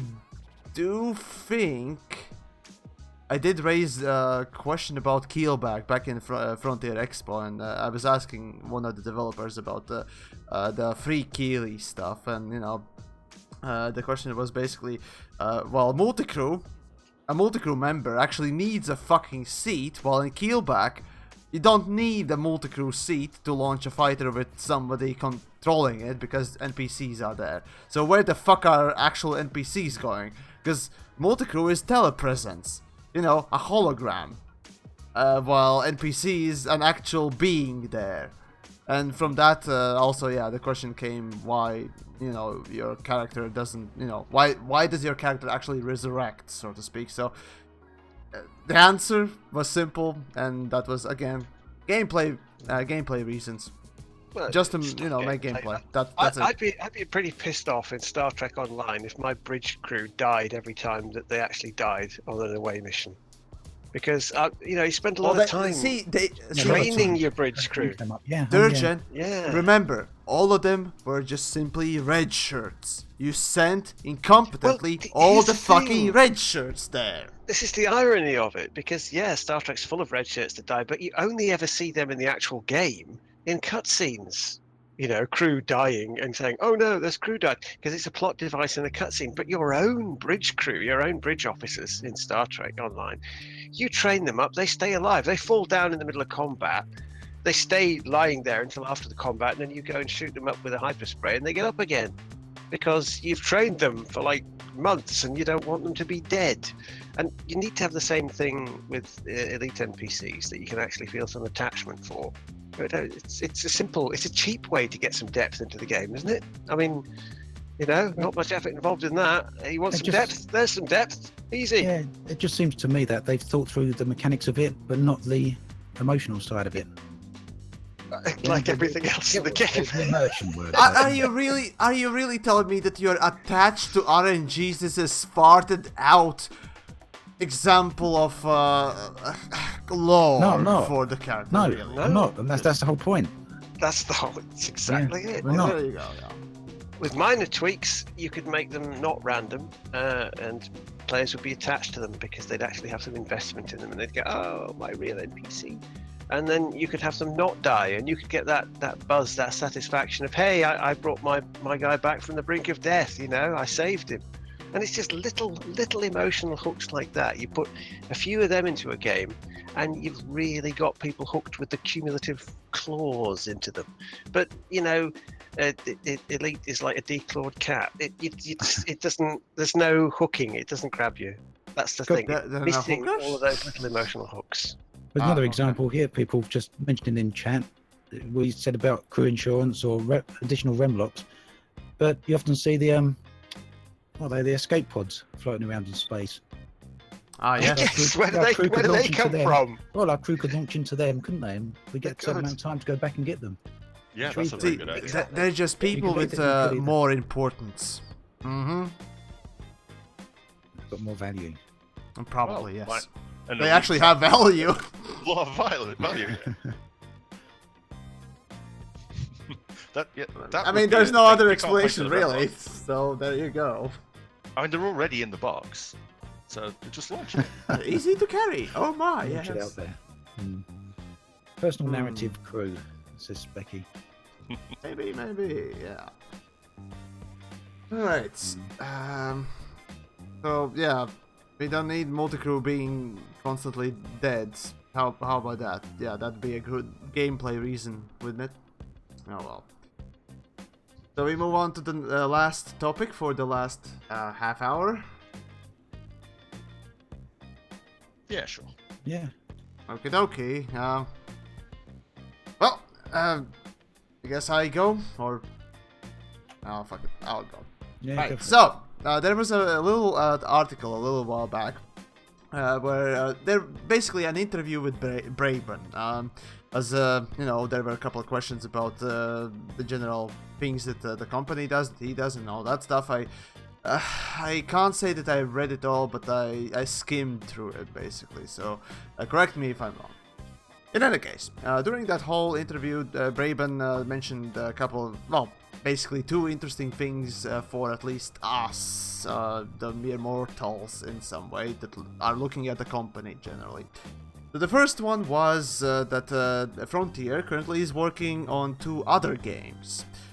So who the fuck knows what they are? Again, it might be, I don't know, basically Space Legs prototype or something maybe, or it might be another Jurassic Bork thing on something, I don't know. We'll see. In time, of course, but the other thing was the fact that, well, rather...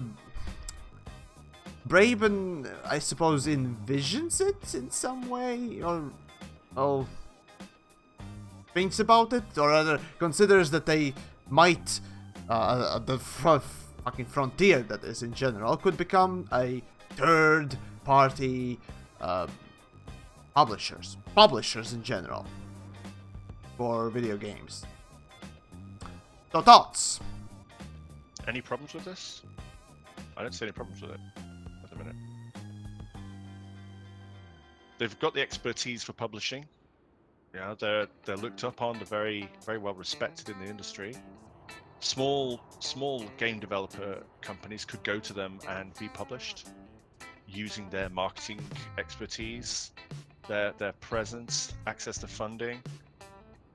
It sounds like a good thing because it's not taken away from development time.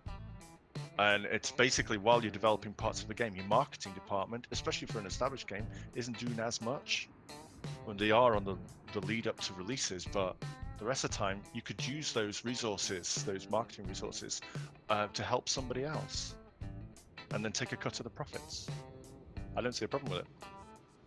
Unless it starts getting in the way, but they're a company to make money. That's what they do. Yeah, well, I did read the article actually, and originally Frontier were a studio for hire. So, but basically they did work for other studios. Can't even remember any examples. I know my kids played Connectimals on the Xbox Connect when that was out. That was a Frontier game. I think they did a Disneyland game, didn't they? There was a bunch of different games they did very early on. That was licensed work for hire. Licensed work, yeah, work for hire. The studios come to them and they did the work for them.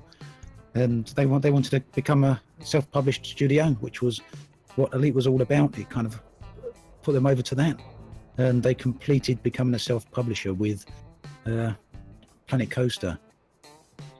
So, but basically, those 3 games, Elite Dangerous, Planet Coaster, and Jurassic World, represent all their self-published titles. I noticed as well, there was recently a Steam sale, wasn't there? Did you see the Steam sale? I don't think anyone could have missed it. But apparently, Jurassic World's in the top 12 now for PC games this year. For a week. Sold Remember, it's a temporary thing, so no. That's the top 12 for the. There was a little summary they did at the end of the sale for the top games that have sold so far in 2018. Ah, and right. Now I remember. Yep. Yeah, My Jurassic mistake. World was number 12, so they've obviously made a lot of money for it. So, from going to self-publisher to a third-party publisher, I think that's kind of a natural progression.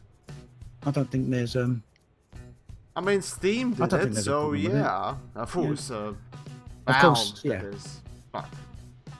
Yeah, perhaps at the expense of Half-Life, some might say. Yeah, there's that casualty, unfortunately, so, yeah. Everyone's kind of still sore about it, so... Me too. Yeah. Oh well. But personally, I'm just gonna go and fanboy and seed in my own little corner now because of it. They don't release fucking Half-Life anymore. Where is it? Yeah, makes you sad. I don't think it's a bad thing, though. Yeah. I really don't think it's a bad thing. I mean, whatever. Not so much with Half-Life. I mean, I don't think it's a bad thing with Frontier becoming a third-party publisher. I think it can only be a good thing for the future. I mean, what do you think, TheYamiks? I mean, at this point, I mean, okay, fine, yeah. The way they develop games and what else, they're not to the levels of excellence as Valve is, but then again, yeah, they're slightly different in what else. But, well, there is a potential for Frontier to go the same route as Valve and stop just making any sort of game at all and just keep, you know, making stupid advancements, I suppose, in publishing.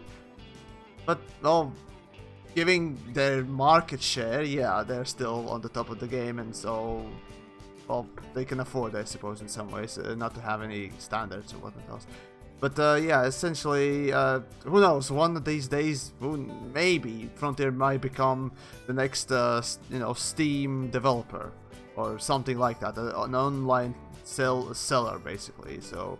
It's a possibility that might happen, and on the other hand, it might become basically Origin, so there's also that potential. Who knows? But I mean, who the fuck knows? If they become not talking about being a marketplace, are they? I mean, that's a totally different thing. Like Steam made the Valve platform. Valve made the Steam platform. Yeah, and they were the first ones to do it, really. I mean, there were a couple of smaller ones, but they were the first ones to take it by storm and have a download-only experience. Basically phased out DVDs and CD-based games. You hardly get them now, on PC anyway. I think what Frontier are planning to do is more along the lines of what Double Fine did, because they started out in a very similar way as a studio for hire, and then making their own self-published games, which they started, I think it was back in 2008 with their Kickstarter for the Double Fine Adventure, which did really well. But it took them ages to make it, and they were late on it, and there was some bad press. But now they've grown beyond that, and now they are a third-party publisher. So Gang Beasts, for example, is a third-party game that Double Fine have published. So they're using Double Fine's marketing skills and all the resources that they can bring to bear for a smaller company to get their game to market. They still build their own games, and they're not making a platform like Origin. I mean, that's a totally different thing. I mean, that's oh dear, oh dear. I don't want any more DRM on my machine. Thank you very much, Origin. How do you like that? The Nouveau, huh? It's amazing. It's fucking amazing. Well, one of the things David Braben did say, and it was also Johnny Watts was in the interview as well. For those of you that don't know, is the Chief Creative Officer there at Frontier. He's actually a great guy to talk to. But they both said that the third-party titles they want to publish, or that they would consider publishing, would need to fit in with the type of games that Frontier would work on themselves. So I don't think it'd be just some random, any old game that they publish. Yeah, if they want to so, keep you know, for what that's worth, whatever that means, but they're well, they've got this kind of brand, haven't they? Yeah, exactly. But obviously, they would be making money off of that. Yeah. So I think some people are kind of feeling that with Frontier dividing their attention, and I kind of understand that, and I wonder it myself sometimes. Well, for an elite fan, obviously, you know, my developer is working on something else other than the stuff that I like. Why do you do this? As you mentioned, there's 2 other games they're working on, plus 3 they've got at the moment, so that'll be 5 games in total. Although, I guess Planet Coaster and Jurassic World won't need ongoing support quite to the level of Elite. But, you know, even still. It's a lot of work. I don't know how big Frontier is now. Last I knew, there were around about 350 employees there. So it's a reasonable size, I guess. But I don't know how many developers you need to keep that amount of games going, plus the publishing branch of them. Well, I imagine you've got like an engine team and then a team per game, because they share, all their games share the same engine. It does make me wonder though, if they're talking about games that they will publish games that fall in within their remit of what they would consider publishing themselves. Does that mean that they would get access to the Cobra engine to build their games, or are they going to be an interesting thing, isn't it? Yeah, like Unreal or. I remember some discussion earlier on. I don't know if it come from directly Frontier or if it was just people talking. But I remember early on, there was quite a bit of discussion about Frontier eventually wanting to license the Cobra engine out. Obviously, that's worked well for the Unreal engine. They would need to make it actually properly usable for an average Joe to develop on, in case, though. Well, they might not be licensing it out to the average Joe. I mean, that's okay. They might actually license it out Unity. For something different to Unity that anyone can download. Sure, they can just offer different specific companies rather than individuals off the street. Back in the day, I worked with the Talk engine, which was it's all C++ engine, and the whole way that you build the game with that is you fiddled with the C++. They gave you the engine, and you fiddled with the C++, made the game yourself. Not very friendly, certainly not like Unity, but lots of games are made using that engine. So SDK basically is just more advanced version of just changing script codes and other things about the operation. So yeah. But when it comes down to it, I really highly doubt that Cobra is something that will be able to even compete closely to what Unity, Unreal, or other engines that are available could do. I really don't see it at all.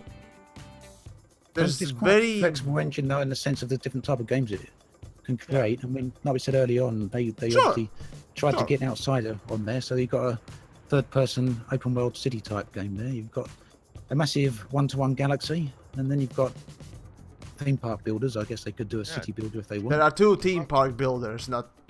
Oh, that's about it. Pretty much. Trying to make a one-to-one scale representation of the Milky Way in either Unreal or Unity. I dare you. Try it. I'll give you a week before you cry, which you can't. Not without significant modifications. Well, they've said on several occasions that the Cobra engine's a modular one, and it wouldn't be a shocker if it was completely modular in that regard, because everything they do is they seem to have a very modular mindset at Frontier. So that's very in keeping with their own game engine, I think. Yeah. They just if they need it to do something extra, they just write it and bolt an extra bit on. Well, that's the advantage of it being their own engine. But in terms of them having other games and being self-publishers and being even a third-party publisher, personally, I don't think it's a bad thing for Elite. I can only think it being a good thing for Elite. It means more money there, surely. Time will only show. I'm not gonna go and speculate. I'm just gonna sit there and play some other games in the meantime while they actually develop all that. Because again, I'm not involved in any sort of investment role or whatnot else, so I'm just sitting here thinking, oh, okay, sure, if you want to do it, fine. It's good for you to diversify your not only income but other things as well, and that's what we do as creators as well. Me, Obsidian, and probably Turjan and Ascorbius as well. We diversify our content and other things as well, so it's not like we just sit there and do one thing alone. Of course not.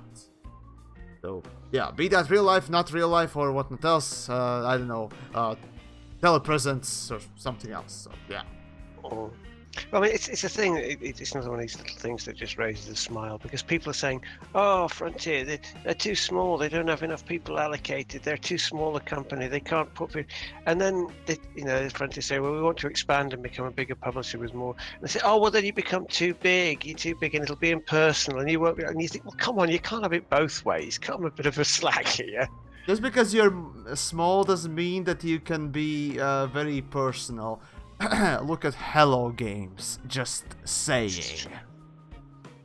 Just saying. Yeah, currently they're just fly on the wall there. Yeah. Although how much was that was Hello Games and how much of it was Sony? I don't know. It was Hello Games and Sony. It doesn't matter. Hello Games or Sean or I don't know, the whole company perhaps just went and took that corporate line so much and tugged it so hard. It was just I don't know how far it was, but it from the outside looked like it was bordering on they're just tugging it so hard it might even break at some point. They're just Sean Murray's kind of like the anti-Sandy, isn't he? Because no. He is, because I mean, Sean Murray was put in these positions and all of these interviews. Will there be such and such? And instead of sort of answering, well, we'd like to see that with the thing, he goes, yes, there will, because he wants that in the future. So he just answers, yes, there'll be that. Yeah, there'll be that. Whatever, we'll put everything in. There'll be that. And Sandy's like the opposite, because Sandy knows what the company can do, and someone asks him a question and he says, oh, we'd love to see that in the game, knowing full well that they can do it, but he can't actually say that they can do it. So he's like the polar opposite of the Sean Murray interview approach. That's already reaching for a comparison, buddy. That's reaching a lot. So it's like, okay, I like, I don't know, a book and a phone. They're absolutely the same. But here's that little difference, right? That's how it feels to me. Because Sean Murray is quite an interesting sort of person from the outlook. And Sandy's nowhere near close to that at all.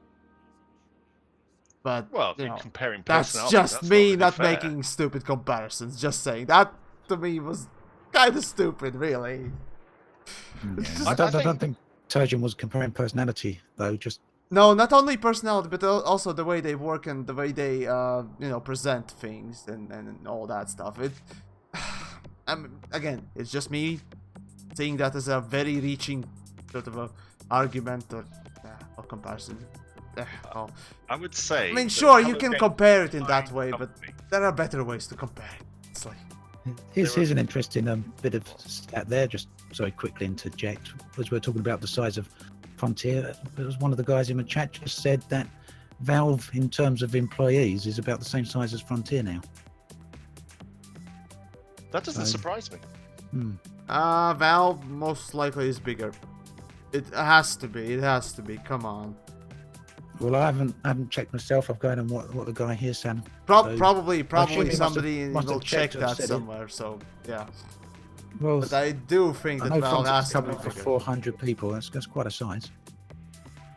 I mean, sure, yeah. It definitely is a bunch. That's for sure. So I guess money is in the market there for them. So hey. Yeah. Then again, being the only one in the market with actually playable and actual product that is finished and whatnot else, that gives you quite a benefit. So, well, congratulations on it. Which is kind of a weird situation. It's a very sort of I guess weird situation, really, because I'm surprised that there are no competitors, especially after seeing how much attention something like No Man's Sky gained over basically that sort of a space sim game. I really am surprised not seeing a lot more of someone these just things. checked it up and they've said that Valve is slightly smaller than Frontier in terms of employees. So apparently, there we go. Well, okay, that's obviously interesting. Doesn't necessarily reflect market value and. Oh, definitely not, because again, even still.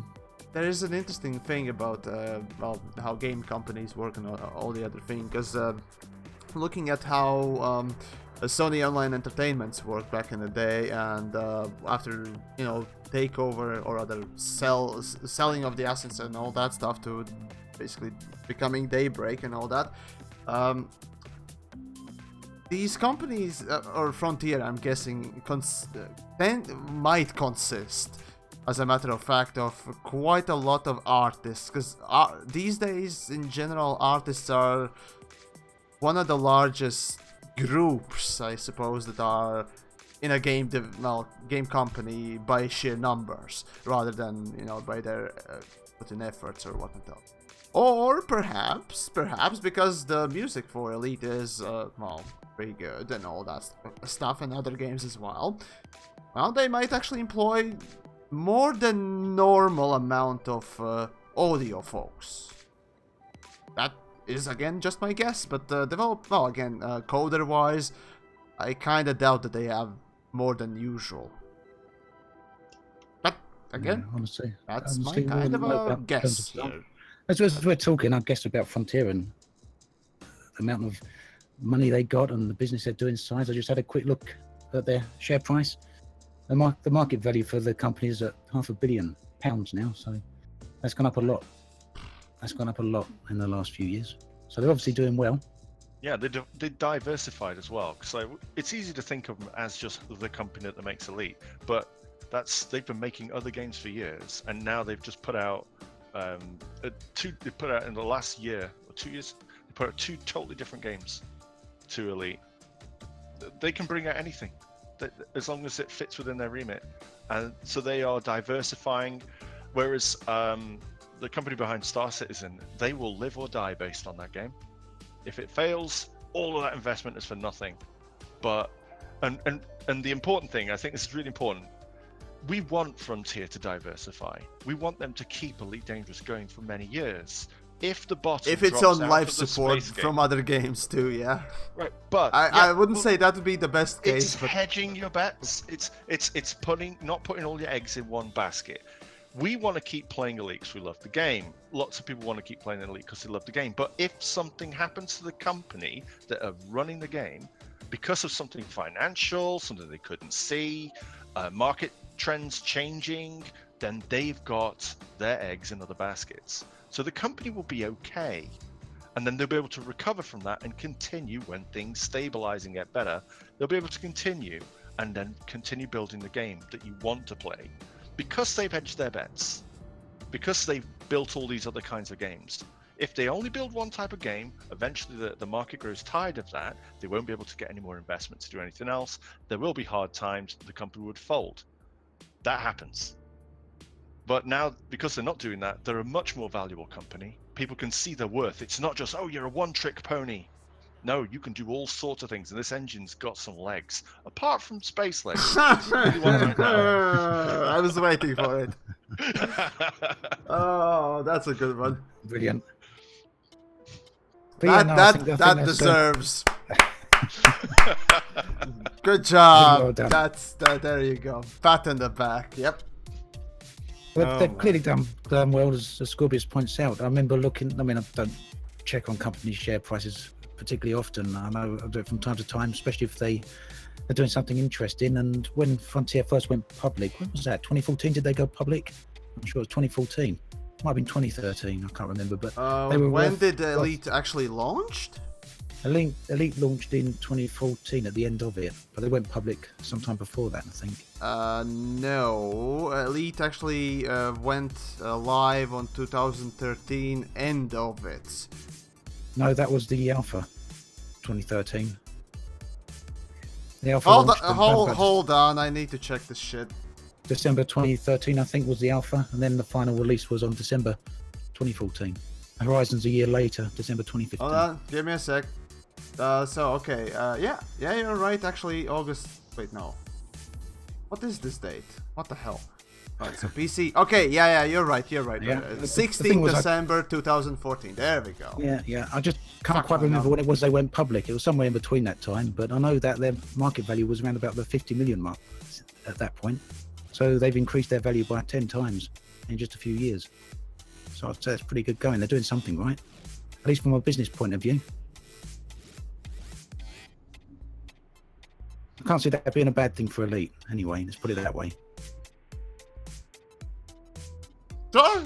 certainly not a bad thing. I mean, what else there is to say? Much, really. So, oh well. Anyways, actually, as I look at the clock, we have about 5 minutes left for, well, until 2-hour mark, as we usually tend to stop at that time and what else. Let's see, any other last little nitpicks, topics that we want to discuss? Because today wasn't really structured with specific type of topic in mind and what else. So, yeah, guys, anything? Nothing extra I can think of. Anyone else? Nah. Okay, actually, now it's. I got one. Okay, Got right. one. So yeah, it took me a while. There was one topic that I kind of wanted to quickly go over before, actually as a main topic for the whole episode today. But well, now you decided on different things, so majority rules, as they say. Right? Anyways, so it's been a week. It's been a week, and let's see. Week and 1 day, and only now a specific thing has been released. But well, that's that. But for you fellas, how is the new update? What do you find good, bad, and what else? Just give people a quick summary for the end of the stream. I thought this was one of the better updates that they've done, certainly in terms of stability.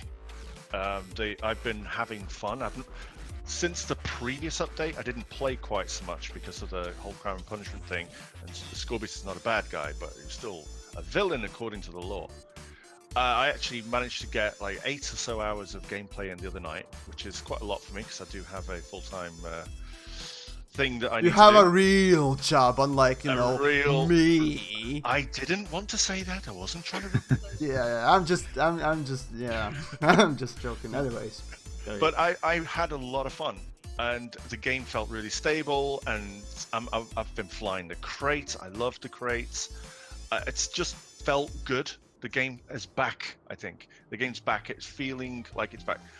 Now, obviously, I haven't done too much to get the ire of the law, but I was doing combat the other night. There were NPCs, there were cops around, and not one time did we all have to dash out of the Hazras or whatever, because now the police think that we're the villains. That seems to have been corrected, and I think that is upsetting a lot of people. So yeah, for me, I'll give this update, I don't know, because it doesn't have space legs, a 7 out of 10. Okay, you're easy to please, but okay. That's what my wife says. Wah, wah, wah. I didn't ask, but okay. Can't be bothered.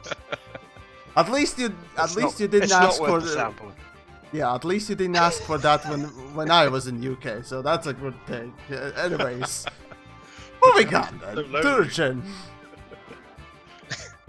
Well, to be honest, I haven't really looked at it very much. I got a crate because I wanted to see what it's like for filming purposes, because I thought, hey, that was a good film set, and it will. It's a very good. I love the whole interior of the crate and the general looks of it. I couldn't actually say much about its performance because I haven't actually flown it around. So I don't know. I've just seen it's a film set. Most of the time, I've actually just been working on other videos at the moment because I'm not that inclined to go and look at stuff in the game. Really, I'm not.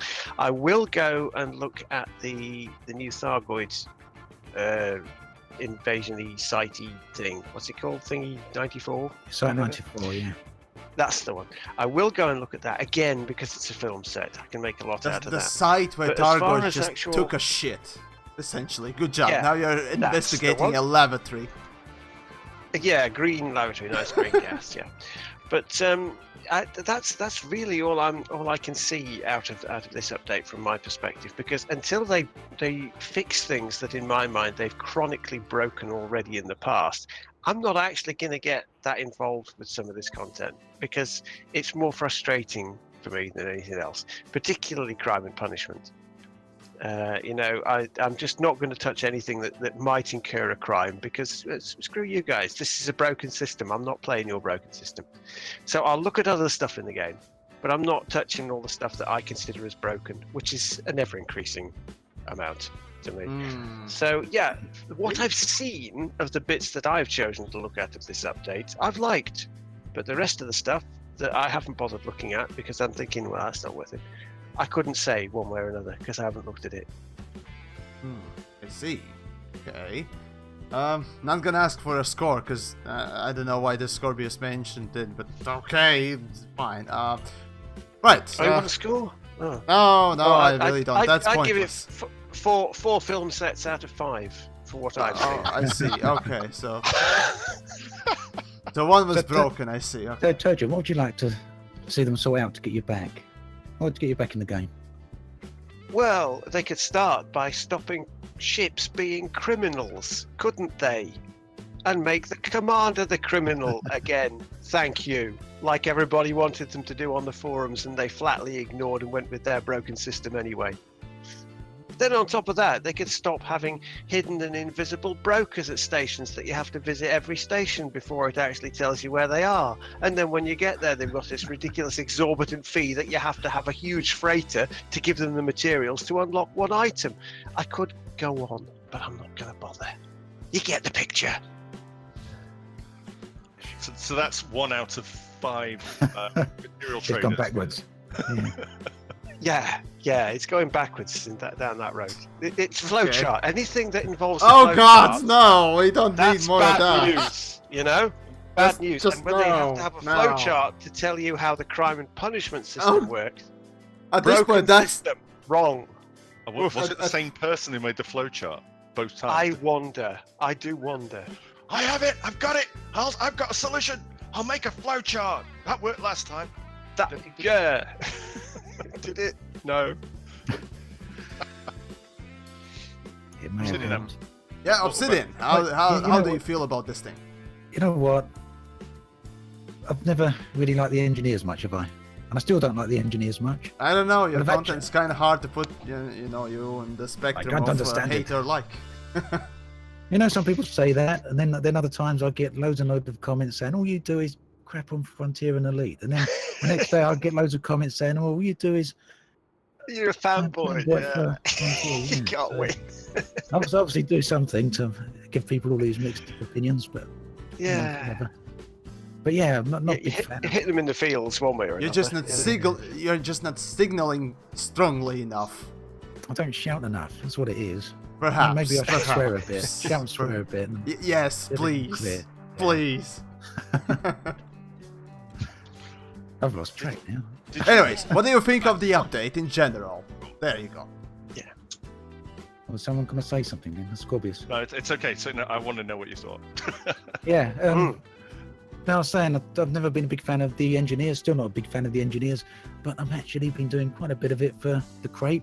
All the engineering I've done up until now, I've always done with whatever resources I've had available to me. So it's never been a big amount, but I've liked the crate enough to come out and want to get the ship fully upgraded. So.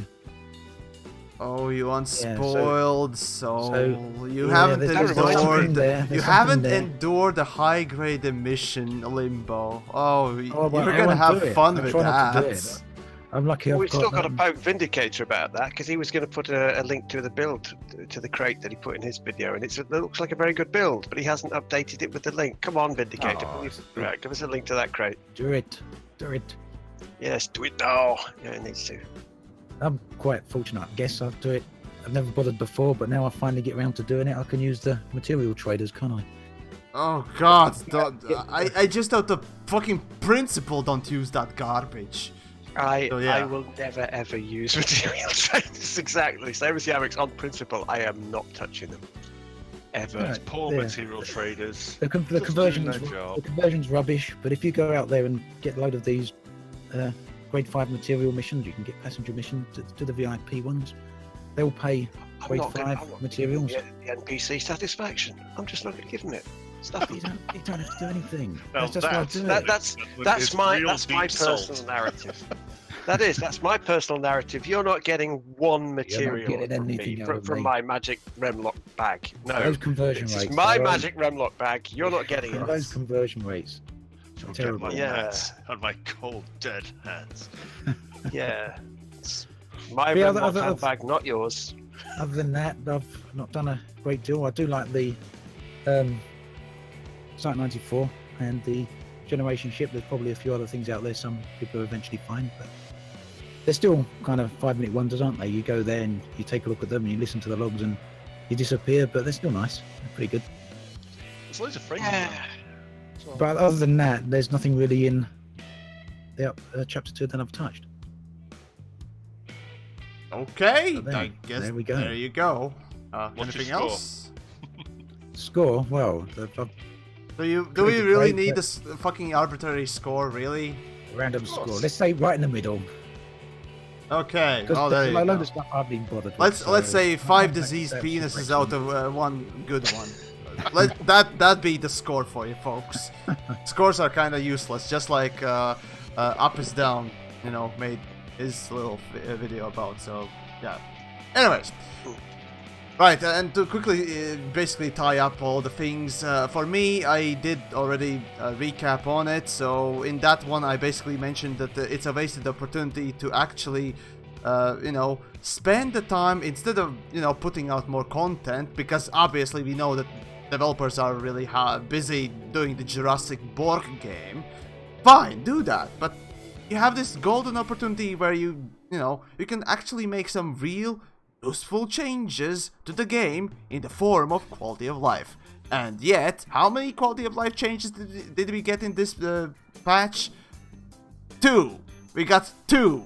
That is, material requirements for your personal narrative has been reduced. And what was the other one? Oh, right, the timed element out of assassination missions are now taken off, right? Those are the only 2 quality of life changes that improve the gameplay slightly. That's it. Everything else was just 2 ships, and nothing else of any substance. Yay! Of course, I'm being very, very snarky right now and all that stuff. So, but realistically speaking, if developers are really listening and all that stuff, well, who the fuck knows if they are at all? But in any case, just quality of life improvements. I made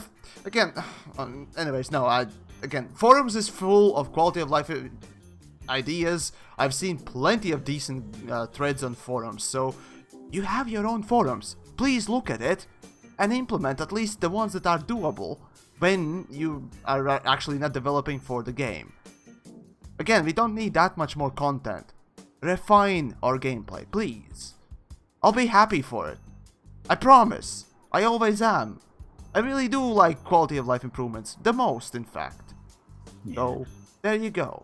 That's my little nudge. A lot of people say that, and I think it's spot on. Fix what's already there. They still screwed up, though. Of course they did. I mean, we're talking about software engineering, for fuck's sakes.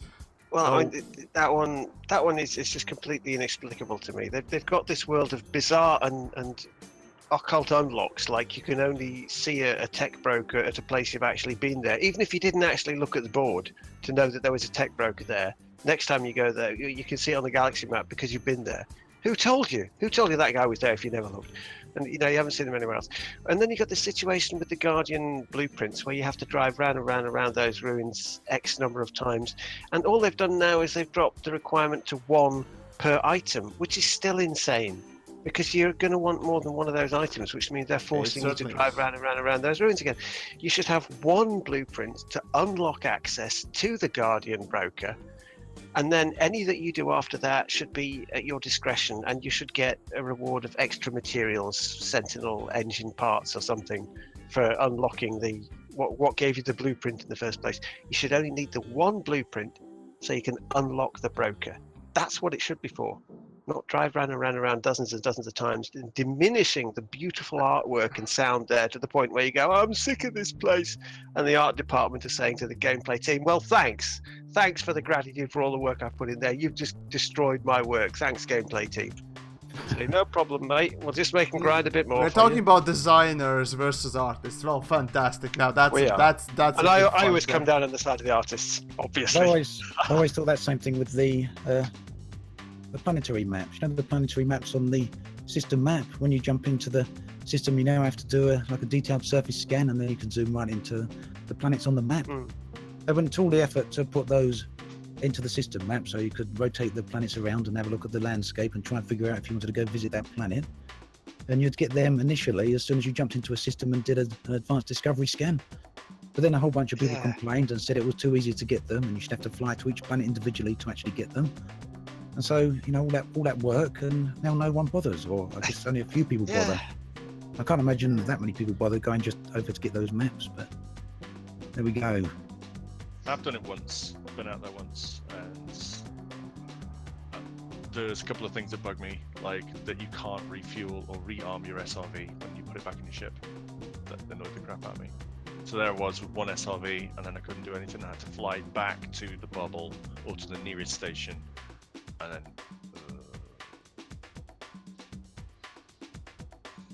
Oh no! Well, yeah. Anyway, yeah,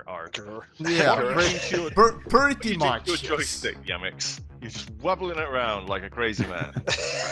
I know not of what you speak of.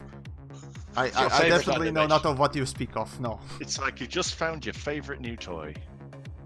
I know not of this. Anyways, You'll go blind. I guess now. the official part might as well be closing on now. Unless, of course, we have any other little things that we want to mention before we go on. Nothing I can think of. Don't forget, everyone, I don't know about TheYamiks and Ascorbius, but I'll be hanging around a bit after the chat. I'll be going on for a bit longer, so when everyone disappears, do stay around, because I'll still be here. Indeed, me too. I'm sure Obsidian has some things to say to his end, and I do have the same for mine.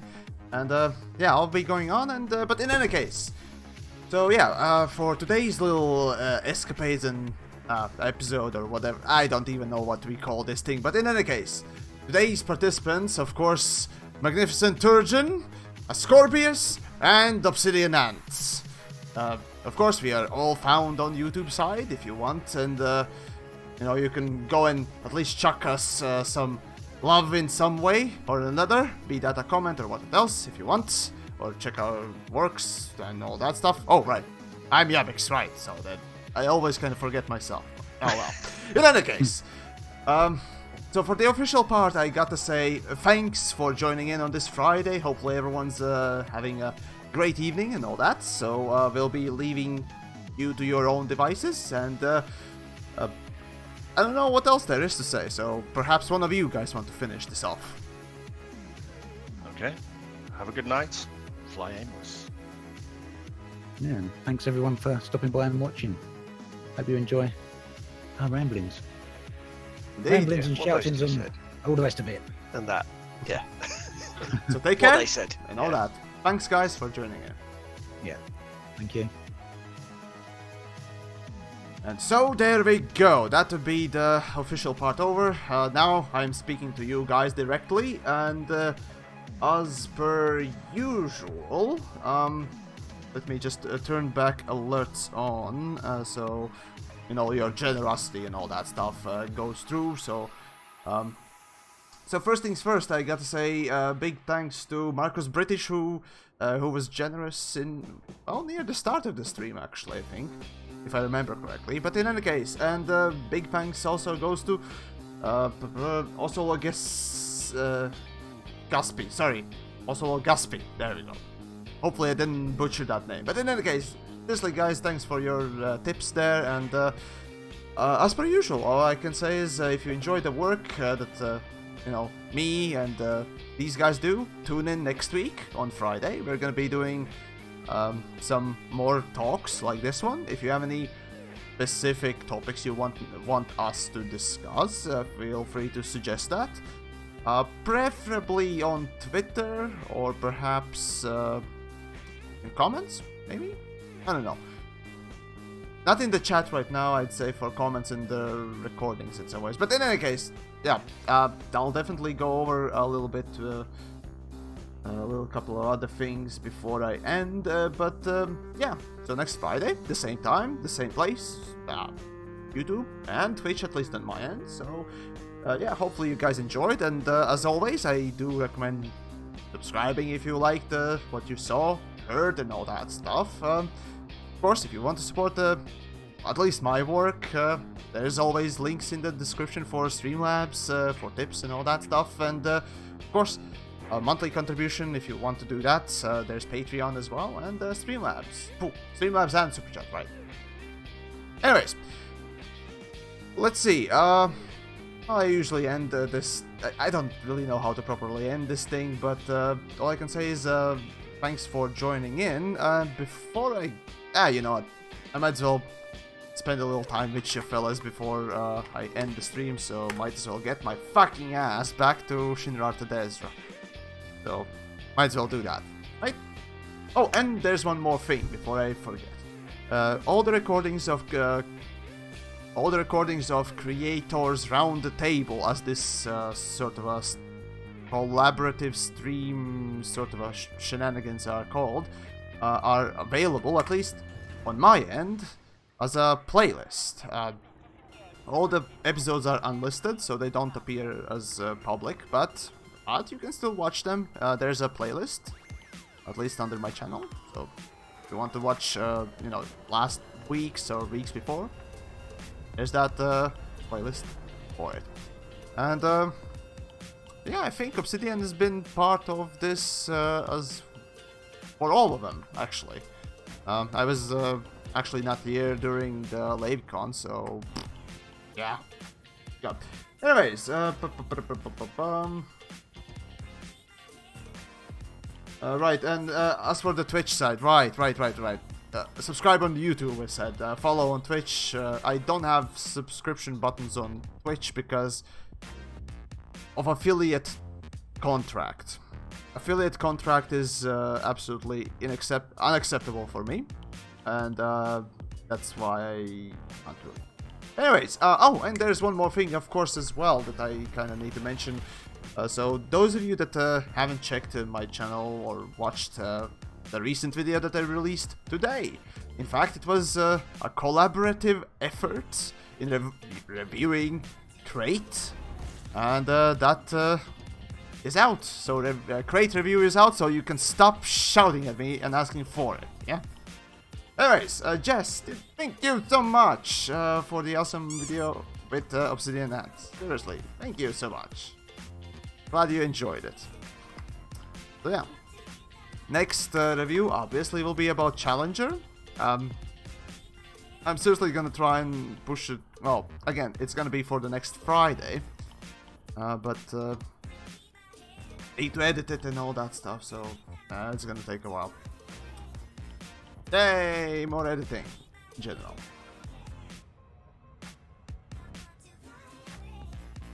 Max, Voice, presume you wanted to say, I have to go, save the galaxy from bugs. 07. Well, 07 to you and don't explode. Okay? Yuri, TheYamiks, great stream and as always. Oh, thanks and all that stuff, seriously. Glad you enjoyed it. Come on. Come on. Blooper shame. Ah, you saw nothing. You saw nothing. Where's Challenger? God damn it, no. Oceanic, no. Just simmer down there, buddy. Simmer down. It's being made. Yeah? Kind of. But it's being made. Okay? Okay? It's being made.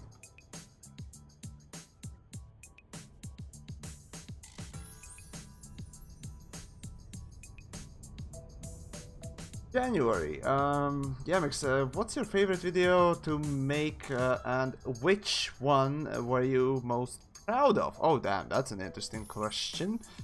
Right, so the one that I'm most proud of making, let's see.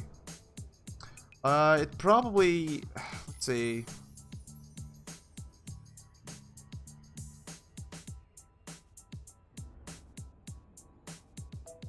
I'd say Idiots Over Axis.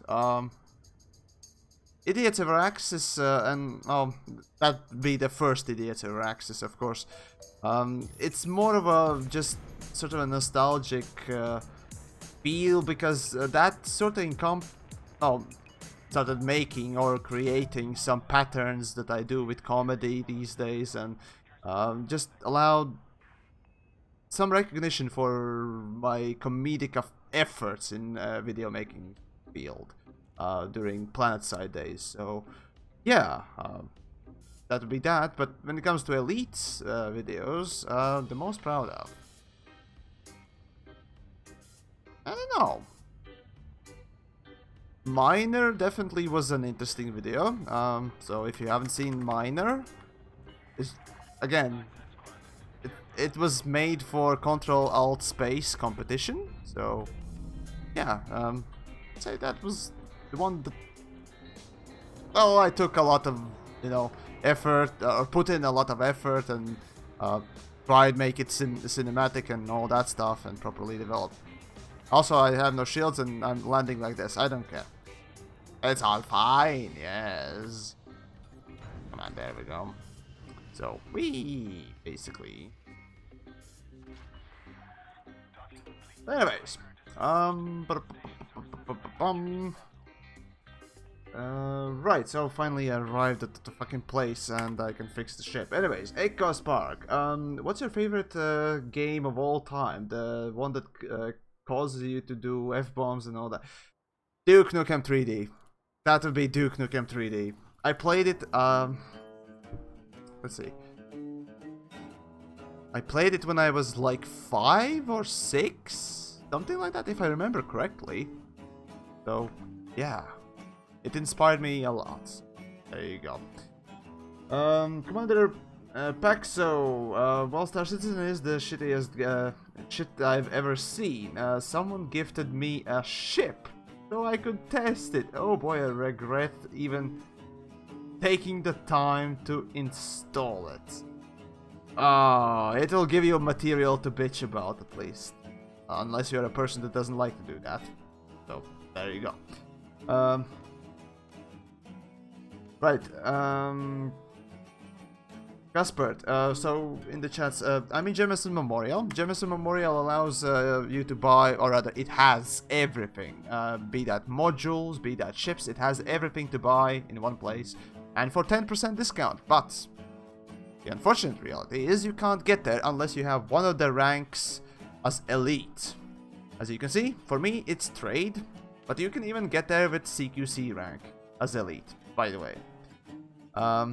Easiest one to get Elite is definitely Explorer rank. All you need to do is just something close to 20 hours from 0 to 100 to get from 0 rank to Elite.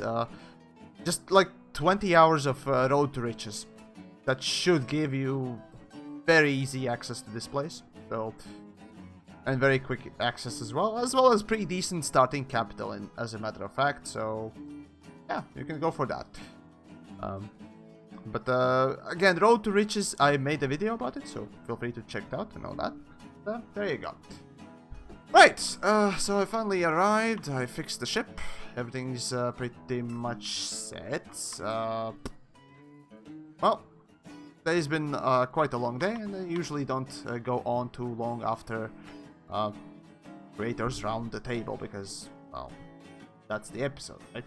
Anyways, so that'll be it for me, at least today. As I said, subscribe on YouTube, definitely helpful to do that. I'm nearing that 45,000 subscriber milestone that I set out at the start of the year, and all I can say is thank you for coming along for the ride and all that. And as always, of course, if you want to support the work that I do and all that stuff, now you can always take a look at the Patreon page, link for that in the description or somewhere in the chat as well. And Streamlabs and Super Chat for tips. Recommended to, of course, use those when I'm streaming. I do promise, though, that I'll be streaming tomorrow. I might actually do Dark Souls tomorrow. I figured, fuck it, might as well do maybe something different from Space Sims and so forth. I'll think about it. But in any case, thanks for watching, and well, have a nice evening. After all, it's Friday, so tomorrow, it's a free day. Yay. But anyways, take care.